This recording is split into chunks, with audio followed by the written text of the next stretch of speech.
Il est 7 heures. Bon lundi, nous sommes le 9 septembre 2024. Content de vous retrouver. Une nouvelle semaine qui commence. Week-end qui... c'est un week-end important qu'on vient de passer. En même temps, vous allez dire, il se passe rien de particulier. Je peux comprendre. Mais c'est comme le premier week-end de retour à la routine habituelle d'automne. On vient fourrer en sacrement, là. OK? Parce que là, on veut pas. Le week-end passé, oui, on était en préparation finale pour les enfants à l'école. Mais là, tu sais, là, la routine s'installe. Puis à quelque part, ça scrape d'avoir la routine qui s'installe comme ça. Puis d'ailleurs, je l'ai vu en fin de semaine, je me suis promené, écoute, il n'y avait personne nulle part. C'est pas compliqué, il n'y avait personne nulle part. C'était particulier. En tout cas, mais on tombe dans nos patates, tu sais. Puis là, ben, on a eu l'habitude de l'été avec, peu importe, le camping, le chalet. Là, il n'y a rien de fermé. Puis là, on embarque dans la routine et qu'on vient squeezer entre les deux dans ces journées-là. Fait que, ben écoute, c'est un peu ça le week-end qu'on a vécu. Moi, c'était un week-end qui a fait du bien. J'ai fait de la route en fin de semaine. Je suis allé faire un tour du côté de Chicoutimi. Puis, ça a changé. J'ai pris des observations là-dessus ce matin. Je vais vous en reparler. Première des choses, hein? Tu content? Nouvelle caméra. Ouais, ben, c'est une des raisons pour laquelle je suis allé faire un tour du côté de Chicoutimi. Écoute, tout semble bien aller. Je salue les guerriers qui sont là. Michel, Diane, Karine, Sabrina. Ouais, ben là, Ginette, si tu m'appelles, je peux pas répondre. Ginette, t'es gentille, je peux pas répondre. Je peux pas répondre en vidéo. Je peux pas. OK? Louis, c'est la gang. Puis il y a personne qui, Sabrina, semble dire que ça sonne croche ou quoi que ce soit. Parce que vous êtes bon là-dessus, puis c'est correct, là, tu sais. Juste vendredi dans mon show de Bonhomme Carnaval. C'est-tu vendredi? Oui, c'était vendredi, hein, le show de Bonhomme Carnaval.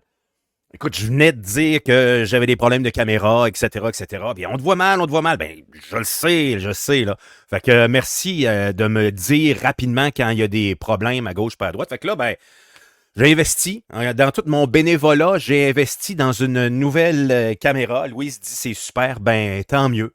Je suis bien content. Je vais finir par ajouter mon micro, mais écoute, je sais que du monde, ça énerve quand je touche à mon micro, mais écoute, je bouge un peu, puis c'est ça, je m'ajuste. Ça, c'est comme quand tu embarques dans ton char, puis que tu ajustes ton miroir de char, tu le réajustes 5 minutes après, jusqu'à temps que tu l'oublies qu'il existe, puis tu ne l'utilises plus, là. C'est un peu le même principe, OK? Je suis un gars de radio, je ne suis pas un gars de TV, puis je gesticule quand même beaucoup. Bon, parfait. Fait que tout est beau. Ouais, nouvelle caméra. J'ai fait des tests hier à l'extérieur, là. C'était la différence incroyable. Vous pouvez voir d'ailleurs sur mon Facebook la différence de ces tests-là. C'est ça. Fait que ça, c'est l'étape 1. Je pensais être en mesure d'avoir mon vieil ordi nouveau que j'ai à la maison. J'ai oublié un fil. Fait que ça va aller demain. M'a monté à Dolbeau. Aller rechercher ça au cours de la journée. Puis d'ailleurs, je salue les gens de Dolbeau parce que je regardais dans mes statistiques. Là, je ne sais pas si c'est où j'ai vu ça. Mais au niveau de la réécoute, là, plus de la moitié des gens qui écoutent le podcast, Patrick le podcast, proviennent de Dolbeau-Mistassini. Le restant, on a beaucoup la région, puis le restant du Québec. Puis c'est majoritairement Saguenay, Lac-Saint-Jean, un peu Québec. Fait que je vous remercie. Puis d'ailleurs, là-dessus, ce matin, je voudrais saluer Claude. Claude et sa gang. Claude qui me texte en fin de semaine, puis il me dit « Patrick, nous autres, on est des forestiers, puis on aimait ça t'écouter. Puis comment on fait pour t'écouter? Puis on est-tu capable en même temps de sauver sur nos données pour te réécouter? » Ben Nancy, tu dis tu t'ennuies de t'entendre, ben tu le fais là. Tu es en mesure de m'entendre. Puis c'est pas mal la même chose, tu sais, je veux dire... rappelle-toi, Nancy, les derniers mois radiophoniques, là, j'étais souvent tout seul, hein? Fait que c'est pas mal la même affaire à travers ça. C'est juste que là, c'est non-stop, 2 heures. Dans le format actuel, c'est 2 heures. Ça va te changer un jour, je ne le sais pas. Mais je tiens à vous montrer quelque chose pendant que je vous parle sur l'application Spotify. OK? L'application Spotify où vous avez à travers ça, quand vous allez sur l'application Spotify. De base, vous avez la barre de recherche. Vous êtes en mesure de taper Patrick, le podcast. Tout est là. Puis vous avez toutes les shows et les entrevues qui sont à l'intérieur. Vous avez tout ça à l'intérieur. Puis vous êtes capable aussi, comme j'ai fait ici le test hier, vous êtes capable de télécharger un segment. Après ça, il est dans l'application.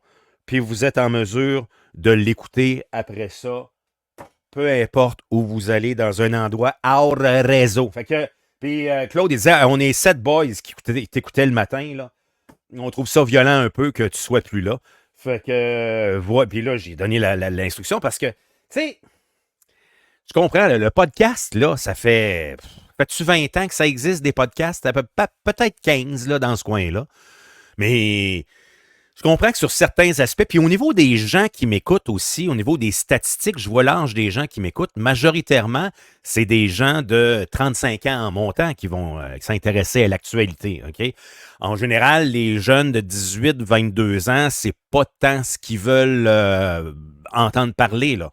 Parler de Justin Trudeau et de Pierre Poilievre, Kamala Harris et le monsieur aux cheveux oranges.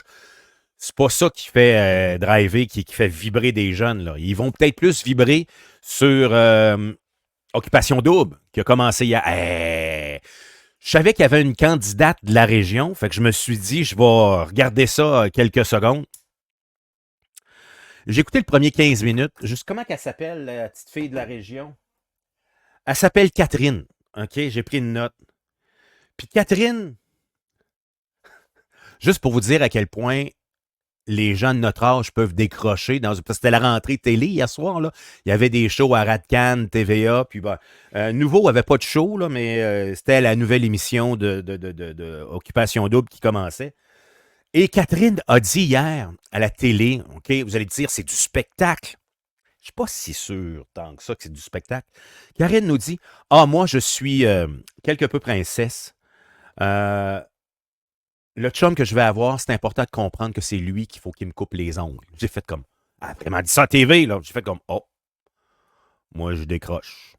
Moi, je décroche. Moi, m'a payé le gaz pour aller à Montréal, là, mais tu vas payer la moitié de la chambre d'hôtel, ma grande, là, tu sais. Fait que les ongles d'orteil, non. Fait que voilà, tu sais, eux autres, peut-être que les flots, ça les fait plus réagir, là, mais moi, dans une histoire de même, ça me fait juste décrocher. Bon, voilà. L'idée, c'est, le lundi, c'est toujours la plus petite journée du podcast en direct parce que la semaine commence, on reprend, comme on disait, je disais tantôt, avec la routine là où on était un peu là, déstabilisé en fin de semaine, où c'est le retour de la routine. Mais c'est toujours la plus petite émission. Fait que je vous invite à partager le podcast ce matin si ça vous tente. Je vous invite aussi à commenter, OK? Si vous avez des sujets là, que vous voulez réagir avec moi, faites-le dans le chat. Là. Ça me fait plaisir. Je les vois, les commentaires. J'aime ça, réagir, interagir avec vous. Ça me fait super plaisir parce qu'en même temps, tu sais, je suis tout seul. J'ai du stock en masse de préparer pour vous autres, là.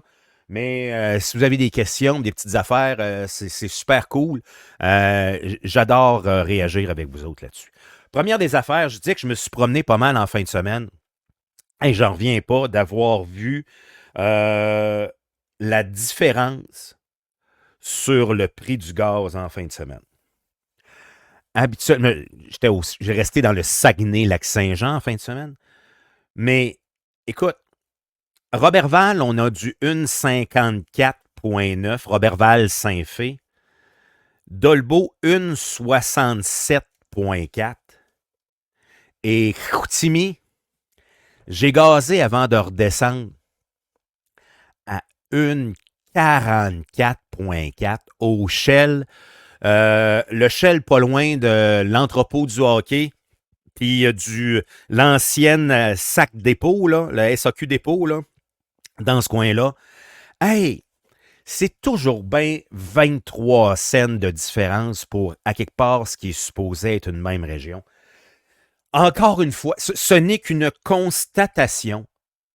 Il n'y a rien à dire là-dessus. Il n'y a rien à dire. Il n'y a rien à dire. Il n'y a rien à faire.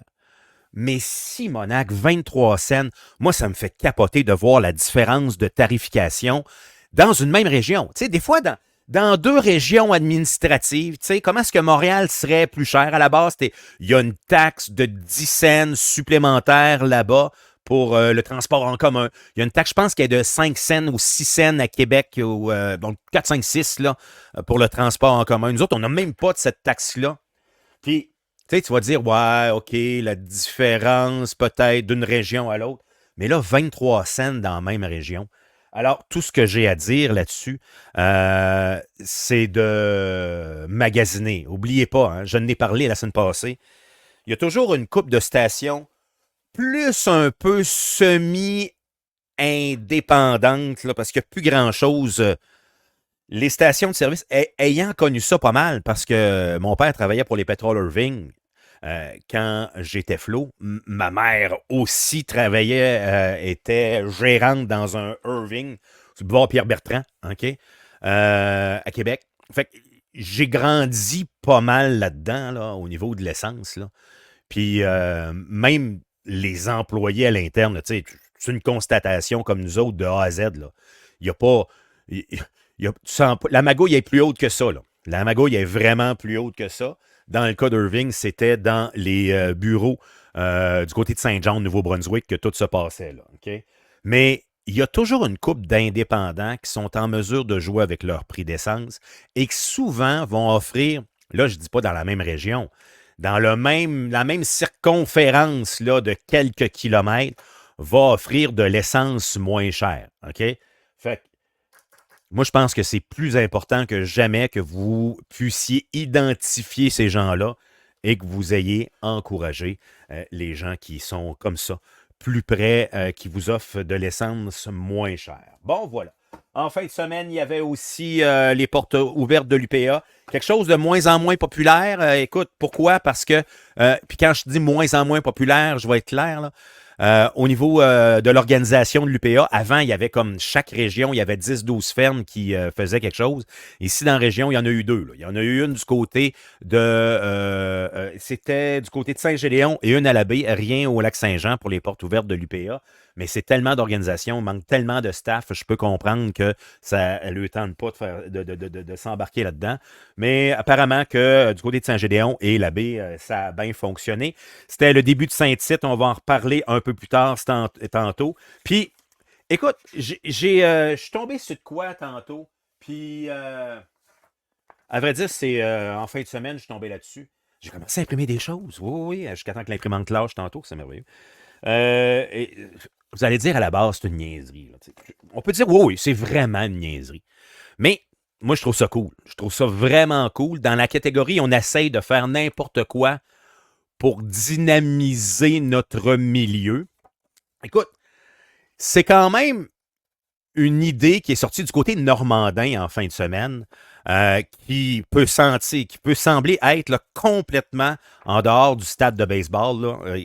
L'idée, c'est de dire, écoute, il y avait un week-end en fin de semaine, un week-end particulier du côté là, de la chute à l'ours. Là, OK?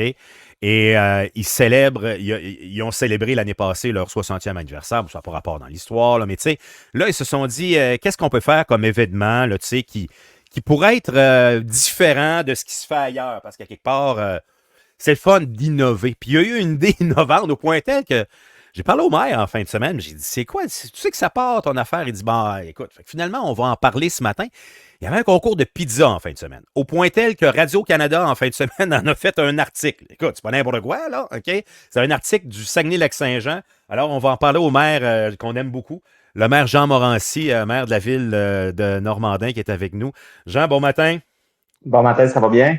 Oui, merci. Merci de nous parler parce qu'à la base, on s'entend que, tu sais, je veux dire, c'est pas un gros sujet, là. D'accepter de me parler pareil là-dessus. Évidemment, j'ai sorti une couple d'autres affaires pour se parler, mais je trouve ça intéressant. D'où part l'idée, première des choses, là, de faire ce concours-là qui avait lieu en fin de semaine, là? Ben, c'est un peu nous donner une tribune pour présenter notre communauté nourricière. Notre communauté nourricière, c'est un concept qu'on a adopté là, l'année passée, en 2023. On a adopté une politique là, pour réfléchir comment on pouvait augmenter l'autonomie alimentaire de notre territoire. Fait que la première étape, c'était de dresser le portrait. Dans ce portrait-là, on avait identifié les fours à pain. Là, on a quand même deux sur notre territoire, qui est quand même assez intéressant. Puis comment qu'on peut mettre en valeur le four à pain? Ben là, c'est là que l'idée du concours international de pizza locale est apparue dans notre idée. Le concours international de pizza locale. J'adore ça. Effectivement, puis l'idée, c'était vraiment de puncher un petit peu avec le titre aussi, de mettre en valeur le circuit court aussi. Donc, il y a quand même, on sait qu'au niveau alimentaire, il y a quand même tout le côté international. Beaucoup de nos produits viennent de l'extérieur. Donc, comment on peut mettre en valeur nos produits locaux dans la constitution de notre alimentation, de soutenir notre milieu. Donc, c'est un petit peu tout ça là, que ça nous apporte à réfléchir. Cette Ouais. communauté nourricière-là, ça nous ouvre une porte exceptionnelle là, pour réfléchir à ça. Qui finalement a gagné le concours de la meilleure pizza? C'est Louis Mailloux et Audrey Fournier, donc deux citadins de Normandin, plus du monde rural, là, sont dans le 34. Donc, eux, dans leur pizza, ils ont utilisé la farine faite ici à Normandin avec céréales Normandin. Ils ont utilisé le fromage de la Normandinoise. Ils ont mis en valeur les produits de leur potager, des fines herbes, l'ail, les oignons qu'ils ont cultivés, mais aussi la perdrix, donc la faune Perdrix. sauvage qui sont notre... Oui, ils ont aussi utilisé la perdrix. Donc, c'est intéressant, ça nous permet de voir qu'on a plein de produits ici qui nous permettent de faire notre alimentation, qu'on a une belle autonomie. Mais là, c'était pas juste un concours avec des beaux mots sur papier. C'était vraiment au niveau du goût que ça a été. Rassure-moi, c'est au niveau du goût que ça a été jugé, là. Donc, on avait une grille de pointage qui permettait de la présentation, la qualité de la pâte, le goût, mais 40% allait aussi aux produits locaux. Donc, Ouais, on ouais. voulait vraiment mettre l'accent de ce côté-là. On avait un beau panel de juges. On avait Nancy Ouellet de la table agroalimentaire du Saguenay-Lac-Saint-Jean. On avait Vincent Baker du Union Météor de Beaune-Stésé. On Quand avait même. Lorena. Oh oui, puis on avait Lorena, là, c'est une personne qui est originaire du Mexique, qui est dans notre communauté depuis longtemps et qui nous fait goûter régulièrement le Mexique. Fait que, on avait vraiment un beau panel de juges, une grille de pointage bien établie. Donc, il y avait beaucoup de sérieux et de plaisir. C'est bon. Écoute, parlant de Normandin, vu qu'on ne se parlera pas tous les jours, évidemment, moi, je veux savoir, l'année passée, il y a eu quand même eu un pas pire investissement du côté des grands jardins de Normandin. Est-ce que, au niveau de l'investissement de l'année passée, est-ce que tout a été mis en place à 100% ou il y a eu de la finalité pour cette année? Parle-moi des grands jardins parce qu'à quelque part, veut pas, c'est un des poumons économiques de la région. Il y a beaucoup de gens qui vont faire un tour l'hiver au Grand Jardin. Comment ça va au Grand Jardin? Au Grand Jardin, là, c'est bien, ça va super bien. Je vous dirais que c'est la communauté qui lève le projet. La municipalité, nous autres, on vient en support avec eux. Dans les projets qui ont été soutenus, là, il y a deux projets majeurs, dont le premier, c'est la Véloroute des Bleuets qui ont investi dans le parc des Grands Jardins. Donc, l'infrastructure maintenant passe à l'intérieur des Grands Jardins. Ça permet aux cyclistes de voir ce magnifique lieu. Et le deuxième projet, c'est le projet là, qu'on connaît trois éléments. Le pump track, donc un circuit de vélo là, de style plus sportif un petit peu pour initier à la bosse toutes ces choses-là. Les jeux d'eau et une zone 0-6 ans là, qui est pour les jeunes. Donc, l'ensemble des projets J'ai mal entendu une zone zéro.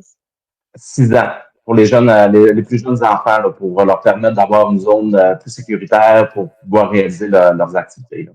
OK, OK, parfait. Fait que tout a été, le 400 000 a été investi au complet durant les derniers mois. Le projet de la véloroute, c'est un projet qui était évalué à combien, ça? Autour de 600 000. Autour de 600 000 à Normandin. Oui, Intéressant. exactement. Vous, pour les prochains mois, écoute, je dis souvent qu'on gère plus de la décroissance que de la croissance. Comment ça va au niveau de la population du côté de Normandin? Vous vous situez où présentement? C'est sûr qu'on ne fait pas un recensement aux 3 semaines, là, mais on le sait pareil si on gère de la croissance ou de la croissance. Comment ça va chez vous? Je vous dirais que c'est stable depuis quelques années, là, depuis 2020, on est vraiment stable à ce niveau-là. On a quand même, nos entreprises sont dynamiques, ils investissent, sont confiantes. Donc, on a eu quand même une belle diversité d'entreprises. Ça nous permet d'avoir une stabilité au niveau de l'emploi. Donc, on a quand même 7 entreprises qui exportent sur les marchés internationaux chez nous. Donc, 7. c'est une belle 7 entreprises qui exportent. Fait que c'est vraiment une belle fierté pour nous autres. Alors, on avait un défi aussi comme municipalité au niveau de l'habitation. Donc, on a fait un investissement majeur l'année passée en partenariat avec un entrepreneur d'ici. Donc, on a ouvert une nouvelle rue. On réfléchit déjà aussi à d'autres, comment on pourrait augmenter notre densification de notre périmètre urbain. Donc, on est tous dans cette réflexion-là pour pouvoir accueillir les gens chez nous, pour pouvoir continuer à grandir au niveau de la population. OK, parfait. Vos prochains défis dans les prochains mois à Normandin, c'est quoi? La gestion des actifs. Ça, c'est un Oui. concept qui a l'air bien abstrait, là, mais je pense que M. Antrégui en a parlé aussi. C'est une préoccupation qu'il y a également de Beaume-Stassini. Mais nos infrastructures sont vieillissantes. Ils datent de plusieurs années. Donc, autant au niveau de l'eau potable, des eaux usées. Donc, il y a quand même beaucoup d'enjeux à ce niveau-là. On est au stade des études. Fait qu'on est en train d'adresser cette problématique-là.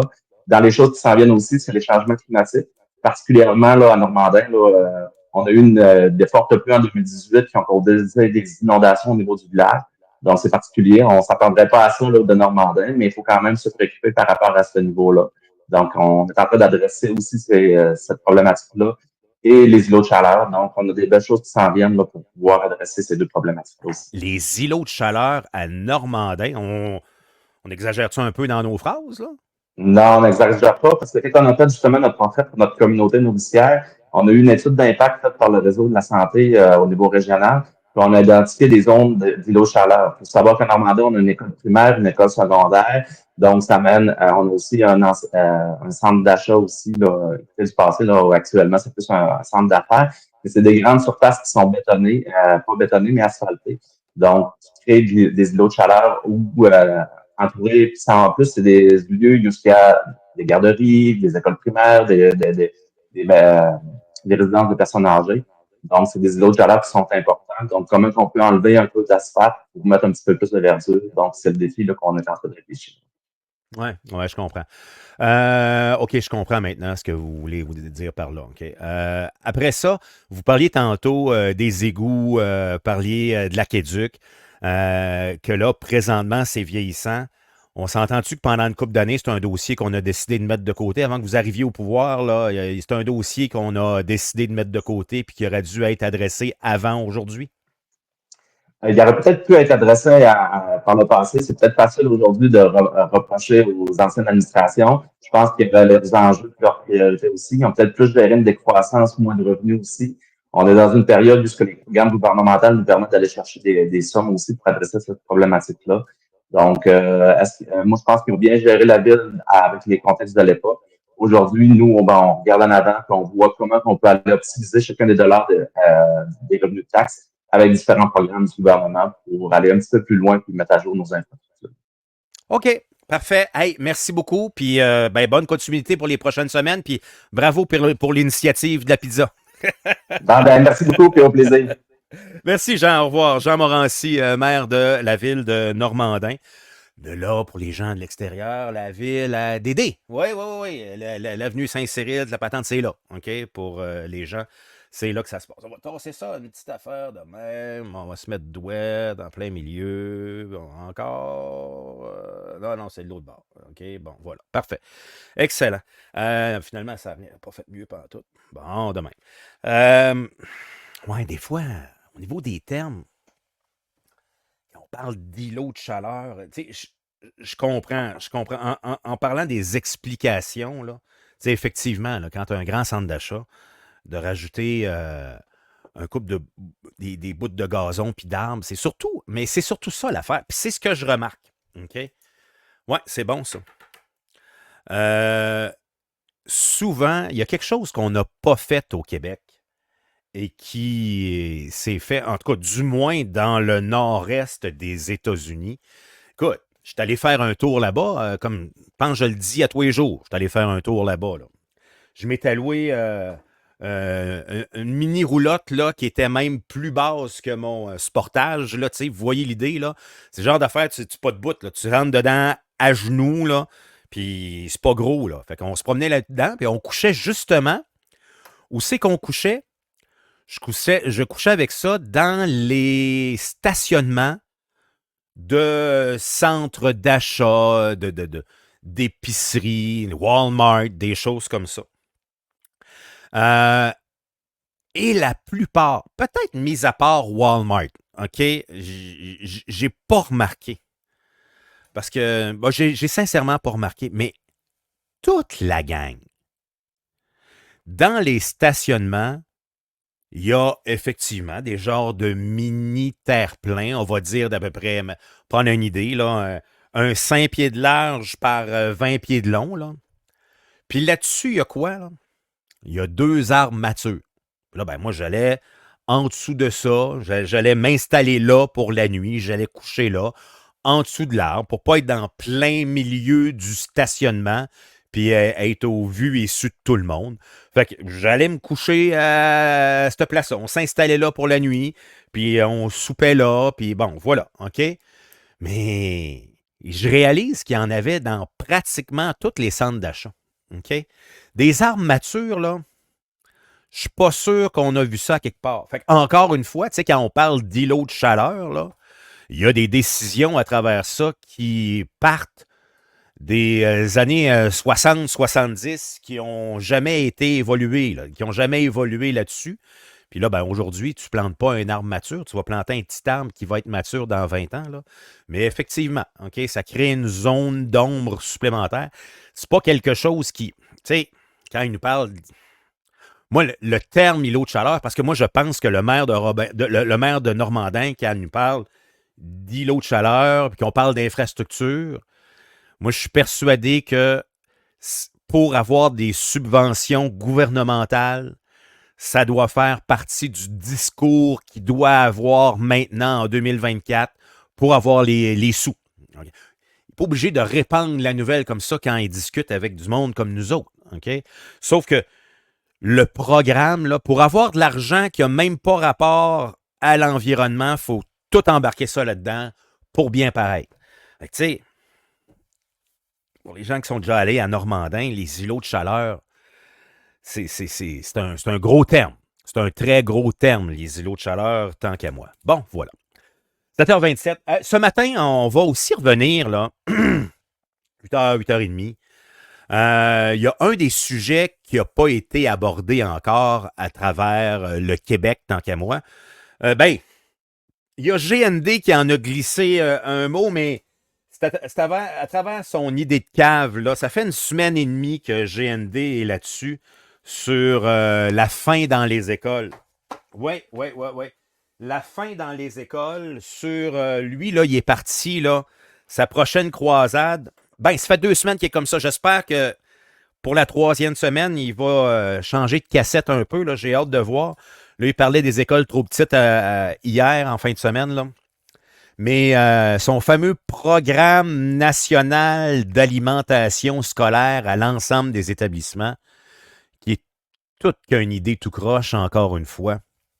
Tu puis j'explique juste ça quelques secondes, puis je vous dis où je m'en vais avec ça par la suite. C'est que GND, lui, de son bord, dit, hey, il y a un enfant sur 5 qui, quand il va à l'école, qui a faim. OK? Bon, OK. Nous sommes dans une société riche et prospère et c'est inacceptable. Fait que là, lui, son idée, c'est de créer à travers le Québec au complet un programme d'alimentation scolaire pour que le gouvernement paye un déjeuner à tous les enfants du Québec. Bien tous! Incluant ceux qui déjeunent bien à la maison et qui ont des parents qui comprennent l'importance de bien déjeuner dans un déjeuner équilibré et qui offrent aux jeunes une qualité de bouffe parfaite pour aller à l'école. Là, GND lui dit, hey, on va payer un déjeuner à tout le monde. Ça va coûter 40 millions. Ouais, ça va coûter 40 millions, cette affaire-là. Tu peux dire, peut-être que sur papier, l'idée est bonne, mais encore là, je trouve que ça nous rapproche d'un régime totalitaire chinois, l'histoire. OK? Mais à travers ça, là, moi, je me dis, encore une fois, on veut, les socialistes, comme GND, veulent que le gouvernement au grand complet prenne en charge quelque chose qui, actuellement, est occupé par les parents où il y a un enfant, on va dire, une famille sur 5 qui n'est pas en mesure de gérer son enfant, qui l'envoie à l'école puis qui a faim. Les stats, c'est ça. C'est lui-même qui donne les statistiques. Moi, le gouvernement qui nourrit le monde au Québec, là, jusqu'à la date, là, les résultats sont pas yables, là. Faites juste penser au CHSLD, où une fois par année, il y a toujours le ministre en place, là, peu importe lequel que c'est rendu, là, qui font un grand battage médiatique, qui ont changé le menu, parce qu'à chaque année, il arrive toujours une pression citoyenne qui dit « Regardez la marde que ma grand-mère mange. » Hein? Puis là, tu sais, c'est des flocons de pommes de terre avec de l'eau, avec... euh, c'est rien. On l'a vu des repas comme ça. Est-ce que c'est la majorité? Malheureusement, oui. Il y a des exceptions à travers ça. Peut-être qu'au monastère à Dolbeau-Mistassini, ils mangent super bien, là. Peut-être. Peut-être. Mais globalement, à travers le Québec, le gouvernement du Québec, pour faire manger nos personnes âgées, n'ont pas la note de passage. Écoute, ils sont même pas capables de les laver. Ils les lavent à peu près une fois par semaine. Moi, ça me fait capoter, ça. Passe ta douche. Moi, l'été, je me lave 2 fois par jour. Anyway. Fait que là, GND veut prendre un modèle qu'on a en exemple avec les personnes âgées qui marchent tout croche, puis il veut amener ça au niveau des enfants. Là, ça va être géré par des fonctionnaires. Fonctionnaires qui, on sait plus ou moins ce qu'ils font, fédéral pour provincial. Dans ce cas-ci, au provincial. Puis, checkez bien la qualité de bouffe. Admettons qu'ils mettent ça en place, là. Tu sais, jus plein de sucre, avec des toasts au pain blanc pas cuites. Écoute, on va se ramasser dans des horreurs comme ça au Québec, puis on va nourrir 100% des jeunes au Québec de cette façon-là. Ça va être tout qu'un fiasco, l'histoire. Fait que ça, c'était l'histoire de GND de la semaine passée. J'espère sincèrement que cette année, on va passer douette là-dessus, mais ça m'amène à une chose ce matin. Je me suis dit, en fin de semaine, on n'a pas parlé des paniers d'aide à épicerie encore, ici dans la région. Okay? Parce que je vous le disais, là, okay? Il y a des gens qui disent « Ah, tu parles beaucoup de la région », mais je regarde qui écoute. J'aimerais bien ça demeurer à Magog, sur le bord des lignes américaines. Là. J'aimerais bien ça, là. Mais, puis qu'il y ait plein de monde de là qui écoute, puis vivent un mois de plus d'été qu'ici. Mais ça donne qu'on est au lac Saint-Jean, puis ça donne de même. Fait qu'on parle de chez nous, mais je pense que vous êtes capable de faire une relation souvent entre ce que je parle puis la région d'ailleurs. Moi, je pense que oui à travers ça. Puis, il y a une augmentation. Je fais juste penser à Québec. J'ai les chiffres ici. Les chiffres à Québec, il y a, dans les derniers mois, il y a une place qui, le jeudi, donne des paniers alimentaires. Du côté de Québec, ça s'appelle la bouchée généreuse. La bouchée généreuse, il y a quelques mois, donnait, peut-être on va dire avant la pandémie, donnait le jeudi 400 paniers par semaine. 400 boîtes d'épicerie avec un peu tout là-dedans. La personne part avec ça, mange avec ça pour la semaine, revient la semaine prochaine. Bon, voilà. OK? On est rendu à 1200 personnes. Quand je dis que le Québec, on a de moins en moins d'argent, c'est un maudit bon exemple. Puis, je vais vous en reparler de ça dans les prochaines secondes. On a de moins en moins d'argent. On est passé de 400, on est rendu à 1200 personnes qui vont chercher le jeudi une boîte. Puis dans l'article que j'ai lu de la bouchée généreuse, ce qu'on remarque, la différence majeure au niveau du type de personne. Puis c'est ça, moi, qui est inquiétant là-dedans. C'est qu'avant, on avait des gens qui étaient très défavorisés qui allaient chercher une boîte. On a des gens qui ne travaillaient pas. Des gens qui sont sur l'assistance sociale. Puis qui parce qu'ils n'ont pas grand-chose pour arriver, vont aller chercher une boîte pour... C'est parfait. C'est là pour ça. Puis je ne veux pas parler du débat de l'assistance sociale de ceux qui devraient travailler puis ceux qui ne vont pas travailler un matin. Je ne veux pas embarquer là-dedans. On va parler de ce débat-là un autre jour, là, mais pas un matin. Pas un matin, je ne suis pas là. Okay? Mais, rendu aujourd'hui, en 2024, là, la majorité des gens qui vont chercher une boîte, il y a du monde qui travaille. C'est ça qui est le plus fréquent dans l'histoire.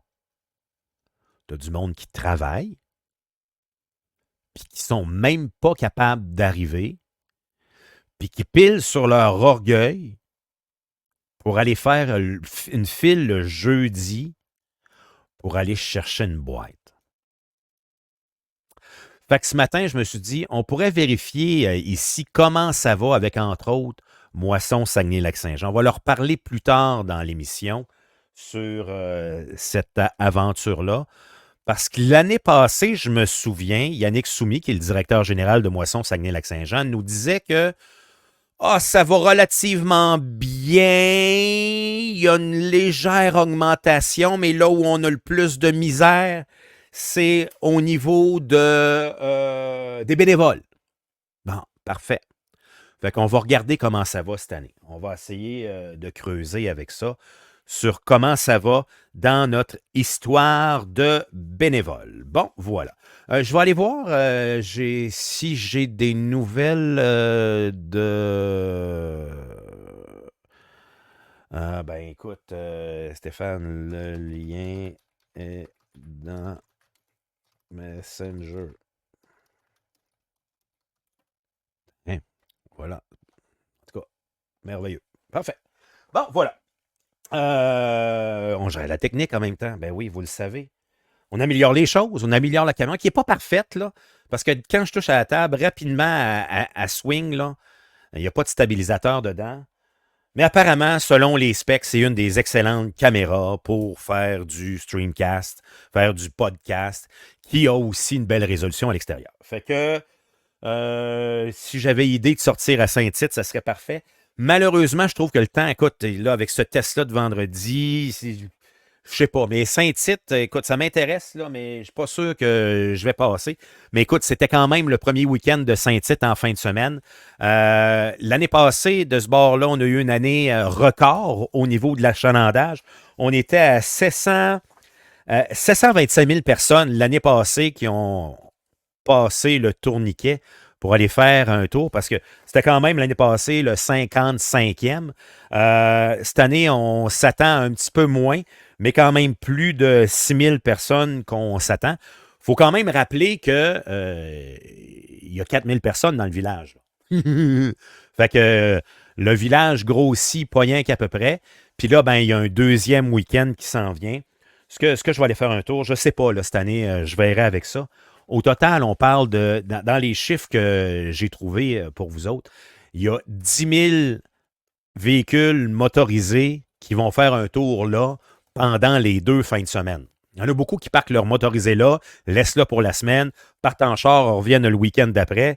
Écoute, c'est du monde en tabarnouche. Et au niveau des autres statistiques que j'ai trouvé le fun, il y a 550 bénévoles qui, en général, font tout le festival de Saint-Tite au complet. 550 bénévoles. Puis au niveau du nombre d'heures à travers ça, c'est quand même 20 000 heures de bénévoles pour arriver à faire. Tu sais, des fois, quand on dit c'est porté à bout de bras par des bénévoles, là, ben dans ce cas-là, ils en ont besoin. Puis ça a l'air qu'il y a des bénévoles, même de la France, qui partent de la France pour venir faire un tour pendant une couple de jours et puis décider de donner du temps, puis en même temps de voir de quoi d'assez unique du côté de Saint-Tite. Moi, j'ai des gens qui sont allés, que je connais, m'envoient des vidéos en fin de semaine. Ça semblait assez intéressant comme premier week-end. Bon, écoute, la semaine passée, on a eu 2 semaines, on a parlé à notre journaliste d'enquête, Stéphane Tremblay. Stéphane m'écrit durant la semaine passée, il dit « Pat, il faut absolument que je te parle. Il faut absolument que je te parle. J'ai trouvé quelque chose au niveau du fédéral. Écoute, tu vas tomber en bas de ta chaise, il faut qu'on se parle. Je dis, écoute, parfait. Et le temps qu'on avait pour se parler, c'était ce lundi matin. Et vous l'avez aimé la semaine passée, fait qu'on va le rejoindre. Ah, il est parti. Il était là, mais il est parti. Fait que, écoute, il devrait revenir. Il était là, il va revenir. Je vais vous en reparler tantôt. Désolé, là, écoute, je vais aller voir mon message. Ça fait boboche, je le sais. Renvoie-moi. Ah, OK. Ah, désolé, il faut que je l'envoie. Le lien par courriel, c'est... j'y arrive. Je m'excuse. Je m'excuse. Écoute, pourtant, ce sera pas long. Ce sera pas long. Bon, voilà, comme ça. Merveilleux. Il devrait arriver dans les prochaines secondes. C'est envoyé. Bon, merveilleux. Je suis désolé. J'essaie de tout gérer le mieux possible, mais j'ai quand même des fois, il y a un petit peu de technique à travers ça. Bon, OK. À part ça, dans les choses que ça, j'en ai parlé, Ah oui, je vous disais tantôt, entre autres, je vous disais, le monde n'a plus d'argent. Écoute, en fin de semaine, moi, ça brasse en masse dans ma vie de tout bord, de tout côté, là. Puis en fin de semaine, je pensais à la base aller faire un tour du côté du Mont-Édouard. J'aime bien ça, faire de la marche. Tu sais, dimanche, je suis allé faire un tour du côté de Domiski. Je suis allé marcher au Domiski. J'ai vraiment fait du bien. J'aime ça bouger dans ce temps-ci. Puis je me suis dit, tu sais, on s'entend que Mont-Édouard, c'est pas un gros mont. Je vais aller là. Mais finalement, j'ai décidé de bifurquer, d'aller faire un tour du côté du Édouard-les-Bains, du côté du Mont-Édouard, être dans ce coin-là. Écoute, j'ai tellement été surpris, là.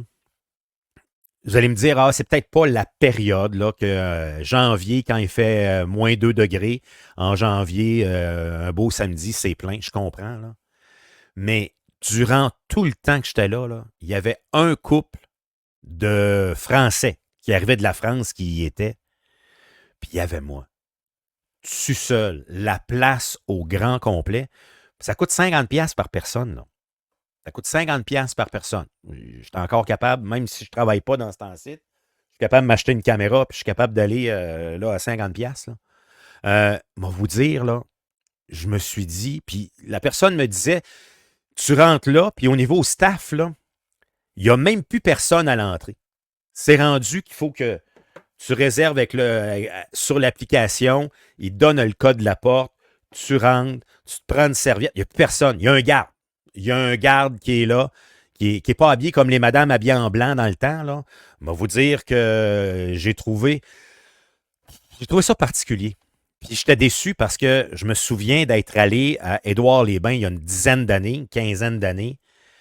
Puis c'était une belle place. Puis j'ai trouvé que malheureusement, c'était en train de perdre son lustre tranquillement, pas vite. Puis je me dis, il me semble que c'est un week-end parfait, mais comme je vous disais en début d'émission tantôt, je pense que c'était le retour à la routine, puis les gens avaient d'autres choses à faire. Évidemment, moi, je n'ai pas de flot qui va à l'école de mon bord. Là. Fait que j'avais du lousse là-dessus samedi, me reposer à la tête. Là. Mais j'étais surpris de voir la place qui, malheureusement, est en train de descendre comme ça. Il y avait un méga gros sauna dans le passé. Ils ont condamné ça. Ils ont acheté un petit sauna résidentiel que tu achètes genre chez Rona à 3, 4, 5 000. Là. Ils ont mis ça là. Je suis comme, c'est vraiment plus la même place. Quand je disais, des fois, c'est ça. La bouchée généreuse au niveau des paniers, c'est pour ça que ça m'intéresse de parler tantôt à Yannick, puis de dire, on en est où dans notre portrait ici de la région, où on est relativement quand même en plein emploi. Bon, il est arrivé, on l'a avec nous, comme je disais tantôt, d'entrée de jeu. Stéphane m'a dit la semaine passée, il dit, il faut absolument que je te parle. J'ai trouvé de quoi pour toi, là, tu vas tomber en bas de ta chaise, là. J'ai fouillé, puis j'ai de la bonne information. Je dis, aucun problème, on se parle, puis on y parle ce matin. On reçoit Stéphane Tremblay. Stéphane, bon matin. Allô, Patrick. Comment ça va? Ben, ça va bien. Petit problème technique ce matin. Donc, c'est désolant pour toi parce que là, tu dois faire du temps alors que tu attends ton invité, mais c'est vraiment la technique là, ce matin qui pas grave, semblait Stéphane. un peu défectueuse. Ouais, regarde, j'aurais aucun invité, puis je suis capable de combler le temps. Est-ce que je vais être pertinent? Ça, je le sais pas, mais c'est pas de quoi qui m'énerve personnellement. Fais-toi-en pas pour ça, tout est beau. Écoute, sincèrement, c'est parce que j'avais pas de place dans mon horaire pour te passer, là, genre jeudi ou vendredi passé. On se parle ce matin, mais tu as ramassé de l'info, puis tu m'en as pas donné beaucoup, mais juste les gouttes que tu m'as données, j'avais hâte qu'on se parle ce matin. Qu'est-ce qu'il y en est de cette situation-là? Qu'est-ce que tu as trouvé au cours des derniers jours qui va me faire tomber en bas de ma chaise? Ben, c'est la Fédération canadienne des contribuables qui fait toute une sortie en disant que le gouvernement fédéral ne parviendra pas à équilibrer son budget, attention, d'ici 2040. Donc, 16 années encore dans la noirceur côté budget, et ce n'est pas moi, évidemment, qu'il mentionne, et ce n'est pas également la Fédération canadienne des contribuables. Ça vient d'encore plus haut. Ça vient du directeur du gouvernement pour présenter le budget. Donc, celui qui regarde les chiffres, celui qui analyse les dépenses, notamment du gouvernement Trudeau, Yves Giroux, d'ailleurs, son nom, et M. Giroux constate que ce ne sera pas avant 2040. Et là, Patrick, il faut savoir que l'année passée, il a fait la même analyse, le même travail. Il avait conclu que ce serait 2035. Donc, fait qu'en un an, on a perdu 5 ans d'équilibre budgétaire possible. Exactement. Donc, imaginez que probablement que cette année, on va faire encore des dépenses farfelues, qu'il va nous arriver peut-être une catastrophe qu'on va devoir aussi participer, un peu comme la guerre en Ukraine, notamment où le Canada a été un grand financier. Et c'est à partir de là qu'on va probablement encore reculer. Il y a même des gens qui se disent on ne parviendra jamais à équilibrer la dette parce qu'on a vraiment trop dépensé. Et là, bien sûr, je peux te parler de la dette, Patrick, mais tu comprendras que c'est un, puis des zéros et des zéros et des zéros et des zéros. Mais je dois te le dire plus facilement pour que les gens comprennent. Présentement, la dette du Canada, là, c'est 32 528 pour chaque citoyen. Donc, c'est comme si toi, tu devais 32 528 et que moi, je devais 32 528 et que ton voisin devait 32 528 C'est ça la dette présentement du Canada. Et juste en intérêt, là, ça, c'est assez impressionnant également parce que c'est des chiffres qu'on a pu mettre la main là-dessus. Vois-tu, ça va être 847 milliards de dollars, un 18 000 additionnel pour chaque habitant du Canada si on parvient à l'équilibrer en 2040. Mais là, tu viens de comprendre que l'année passée, on disait 2035. On est déjà 5 ans de plus. J'ai bien peur que 2040 sera aussi une date un peu utopique. Puis le pire, là, c'est qu'on parle de ça, puis je sens que ça n'intéresse pas le monde. Mais c'est grave. C'est ça. Effectivement, c'est grave, Stéphane. Ça devrait être la préoccupation économique de notre pays devrait faire partie d'un point de vue politique, d'un point de vue médiatique. Et pour Gérard puis Alain qui prennent un café médium 2 crèmes chez Tim Hortons un mardi matin, ça devrait faire partie des sujets de discussion. Ben, je vais aller plus loin que ça, Patrick. Le budget, on devrait apprendre ça à l'école élémentaire.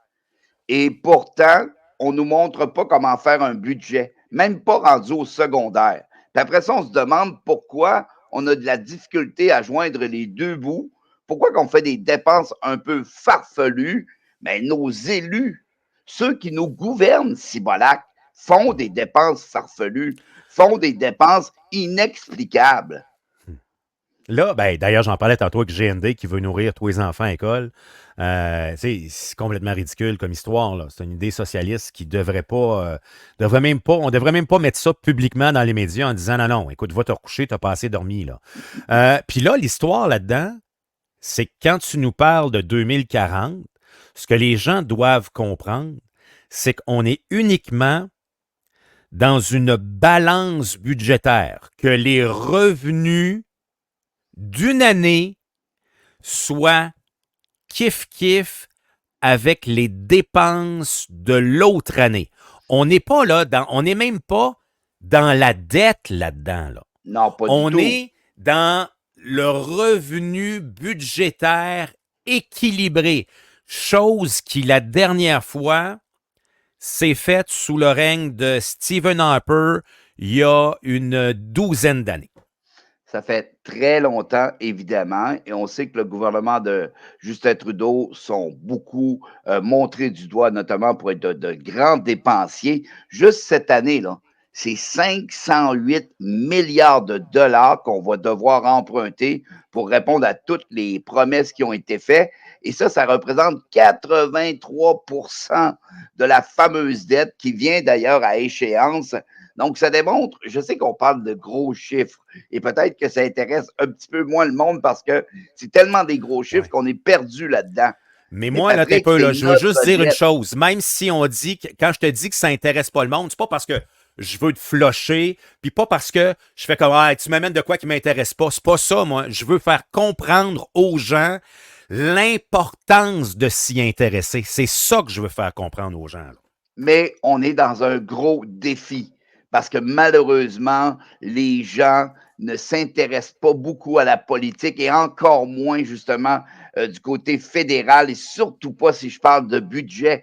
Mais c'est juste pour montrer l'ampleur. Puis, tu sais, je te donne une citation qui vient notamment du directeur du Québec de la Fédération canadienne des contribuables. Il dit « Attendre jusqu'en 2040 pour équilibrer le budget, c'est tout simplement scandaleux. » Et le gouvernement pourrait manquer son objectif, on l'a vu cette année, si l'économie connaît un ralentissement ou si les politiciens fédéraux, comme ils sont capables, ne peuvent s'empêcher de dépenser avec de nouvelles dépenses. Mm-hmm. Non, mais d'ailleurs, juste dans les dépenses rapides, là, on parle d'un ajout de 107 000 fonctionnaires au niveau du fédéral. Dans Le ces salaire, là, Oui. on est directement dans une partie de la cause du problème. Là. Est-ce que le gouvernement fédéral avait besoin, au cours des 5 dernières années, de rajouter 100 000 personnes qui travaillent pour le fédéral? On dirait que je ne suis pas sûr. Ben, moi, je te dirais même que je vais aller plus loin que toi. Moi, je vais répondre non. Parce que, évidemment, c'est pour faire marcher la machine fédérale. On comprend qu'on a besoin de fonctionnaires. Mais évidemment, on constate qu'il y en a certains qui se tournent pas mal les pouces plus souvent que d'autres dans une journée. Et ça démontre à quel point on pourrait faire un ménage, notamment dans l'administration fédérale du côté du gouvernement. Et je pense que ça ferait une différence. Mais Patrick, on est tellement rendu avec des dépenses à gauche, à droite. On vient qu'on n'explique même plus les dépenses tellement qu'il y en a et tellement que certaines sont inexplicables. Mais ça passe parce que le Bloc québécois est comme derrière un peu, tu sais, d'une certaine manière. Tu as également le NPD qui, eux, a décidé de se marier avec le gouvernement fédéral quasiment à la vie et à la mort. Puis, est-ce qu'ils vont faire tomber le prochain gouvernement avec le budget? J'en doute également.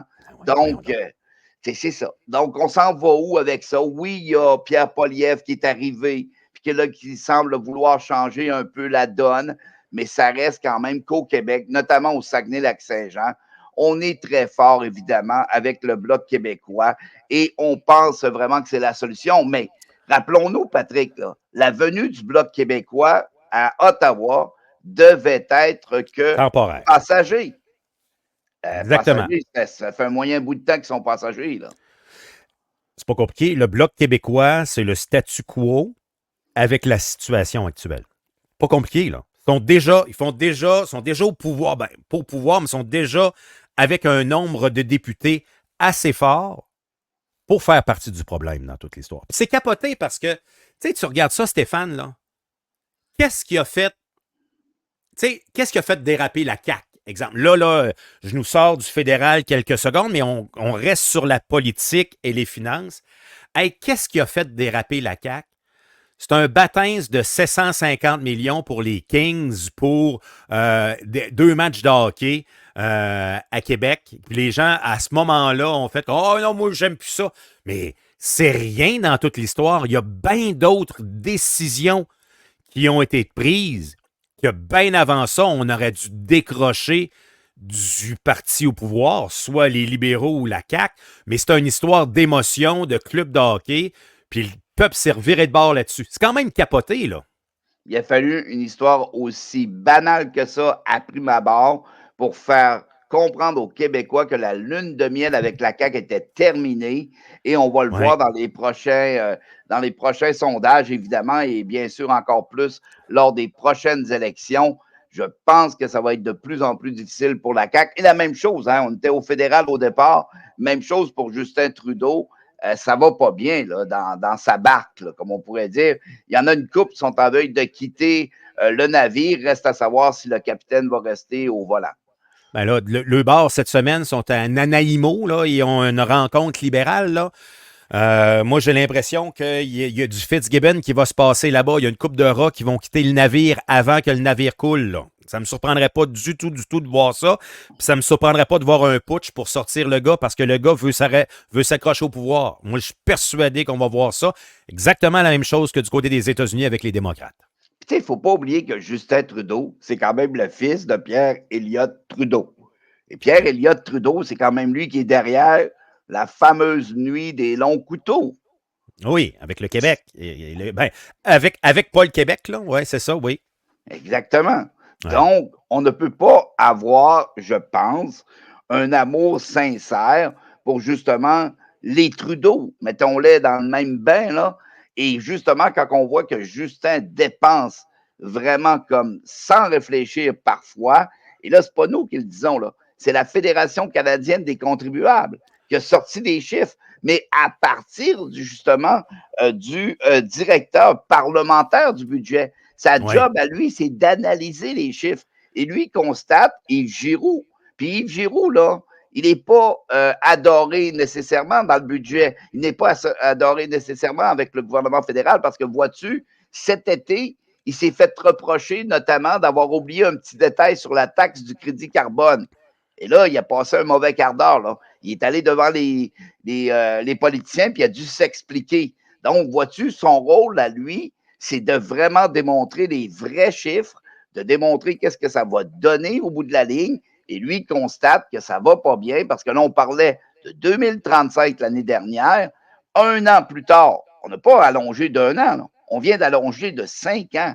Donc, 2040 pour l'équilibre budgétaire au fédéral. Ça me fait penser comme au niveau de l'inflation, au niveau des 2 dernières années. Écoute, ça fait pas 10 ans là, que le beurre il était à 3,99, qui est passé à 7,99. Là. Ça a passé en l'espace de, je te dirais, écoute, 48, 54 mois. Là, OK? Fait que tout ça s'est passé en 2 ans. Là. Ben, je peux te le dire, effectivement, j'ai fait une étude là-dessus aussi, Patrick. C'est 52 d'augmentation qu'on a eu en panier d'épicerie, puis 48 en essence.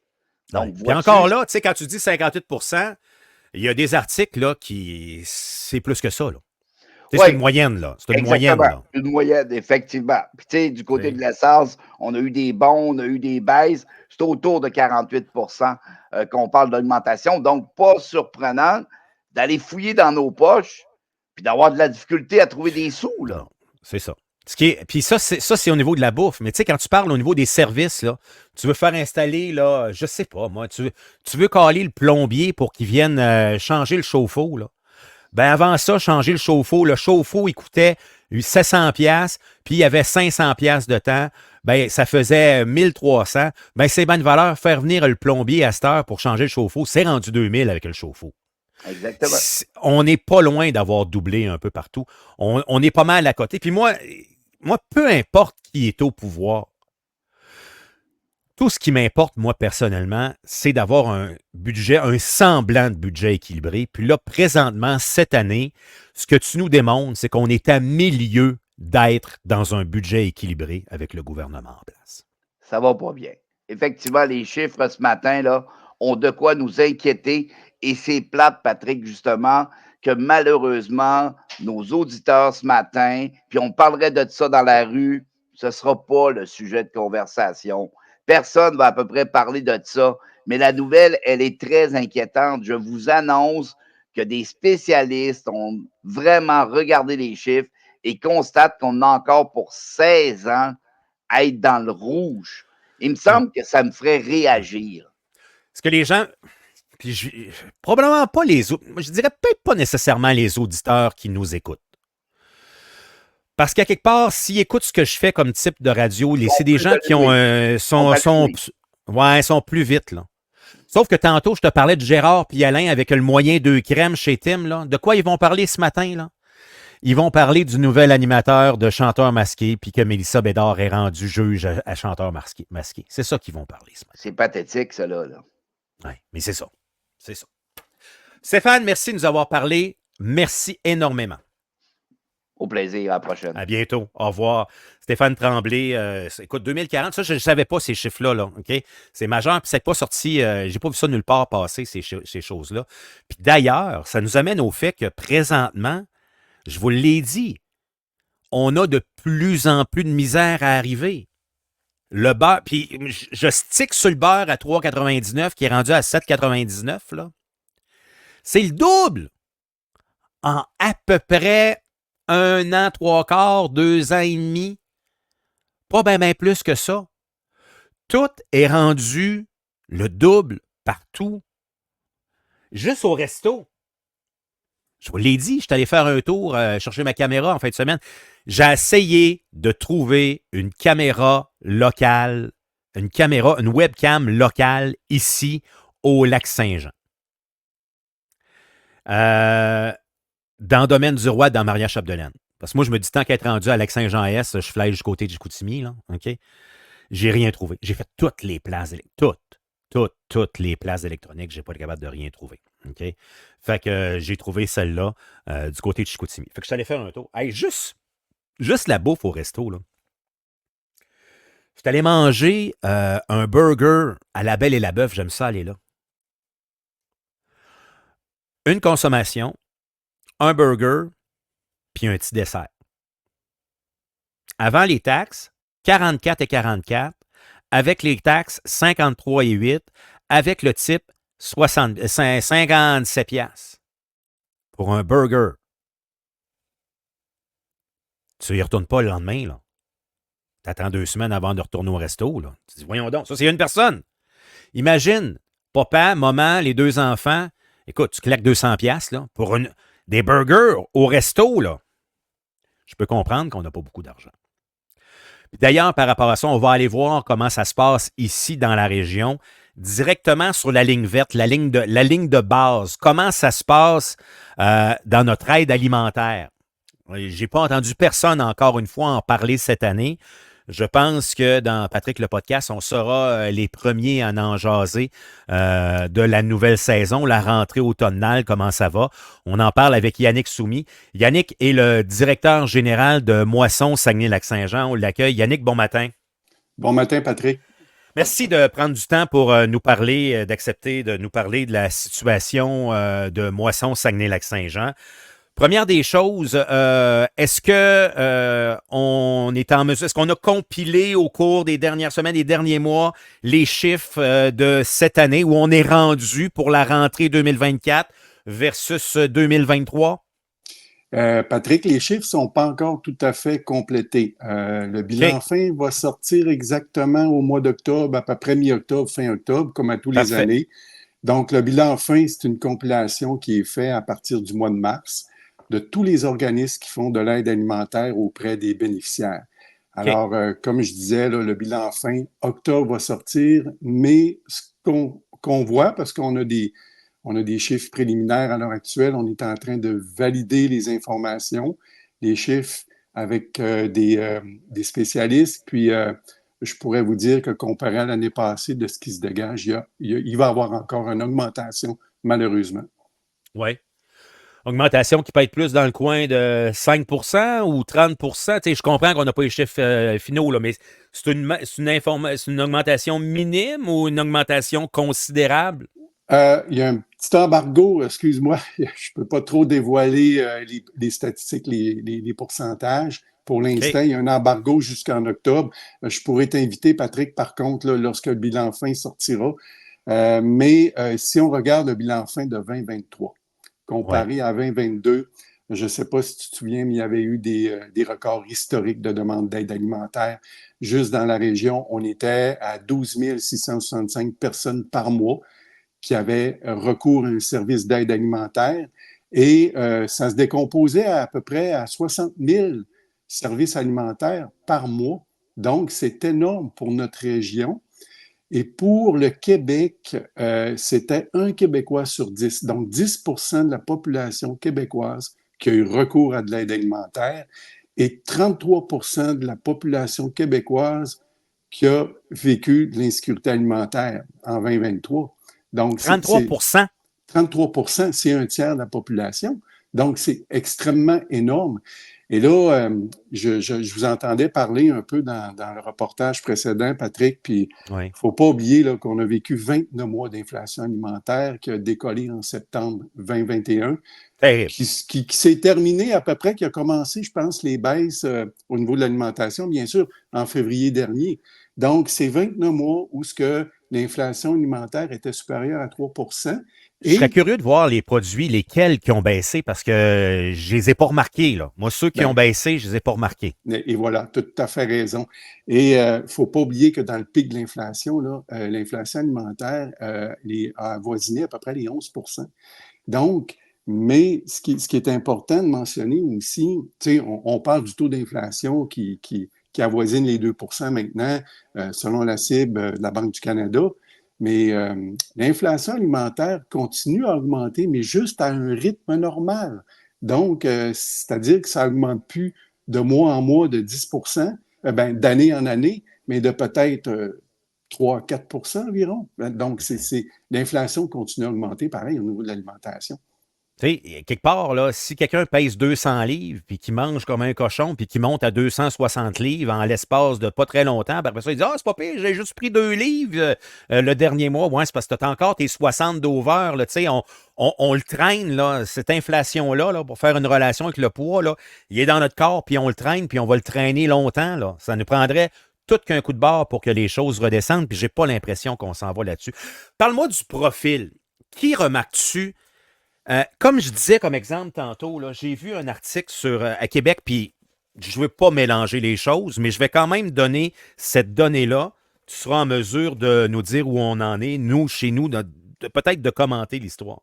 Du côté de la Bouchée Généreuse, qui est un endroit à Québec où les gens vont chercher aussi des denrées alimentaires le jeudi, le profil des gens, c'est qu'on nous disait que quelques années, c'était des gens qui étaient soit sur le chômage, sur l'assistance sociale, des gens qui avaient besoin d'aide dans notre société, des personnes seules, personnes âgées. C'était ça le profil avant. Ce qu'ils remarquent maintenant, c'est que le profil, c'est que tu as des papas de famille, des mamans de famille qui viennent chercher des boîtes, qui travaillent puis qui sont pas capables d'arriver. C'est une situation qu'on a aussi dans la région que vous remarquez qui est différente d'aujourd'hui en 2023-24 versus en 2016-2017? On ne ferait pas exception, Patrick. C'est à peu près les mêmes constats qu'on voit ici en région. Donc, ce qu'on entend dire des organismes qui travaillent sur le terrain auprès des gens, c'est des gens qui sont sur le marché du travail, effectivement, de plus en plus, qui se présentent auprès des banques alimentaires pour chercher de l'aide. C'est des familles qui ont 2 revenus. Mais quand on gagne à peu près 18 $, 20 $ de l'heure, on ne peut pas arriver. C'est quasiment impossible. Il faut couper à quelque part. Puis souvent, on va aller couper dans le budget alimentation parce que c'est un budget qui est facilement compressible comparé au logement. Donc, c'est là qu'on voit les statistiques alarmantes où ce que les gens vivent l'insécurité alimentaire. L'insécurité alimentaire, c'est couper un repas, c'est couper un aliment dans ton alimentation parce que tu n'as pas les moyens de l'acheter. Exemple, les légumes. Donc, c'est très, très... beaucoup de gens sont touchés par l'insécurité alimentaire au Québec.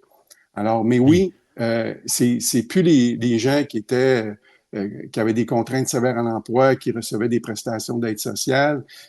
C'est plus on retrouve encore ces gens-là, bien sûr, dans les statistiques, les gens âgés qui reçoivent des prestations gouvernementales, mais malheureusement, on voit apparaître de plus en plus des ménages qui sont sur le marché du travail, et ça, c'est inquiétant.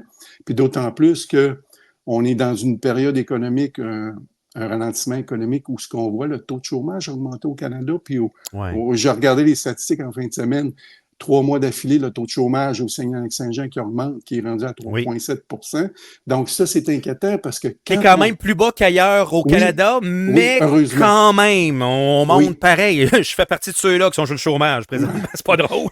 Ben, écoute, puis tu sais, hein, Patrick, quand on est sur le chômage, on a une perte de revenus qui avoisine à peu près 50 %. Donc, comment est-ce qu'on fait pour arriver? Il faut couper à quelque part, malheureusement. Oui.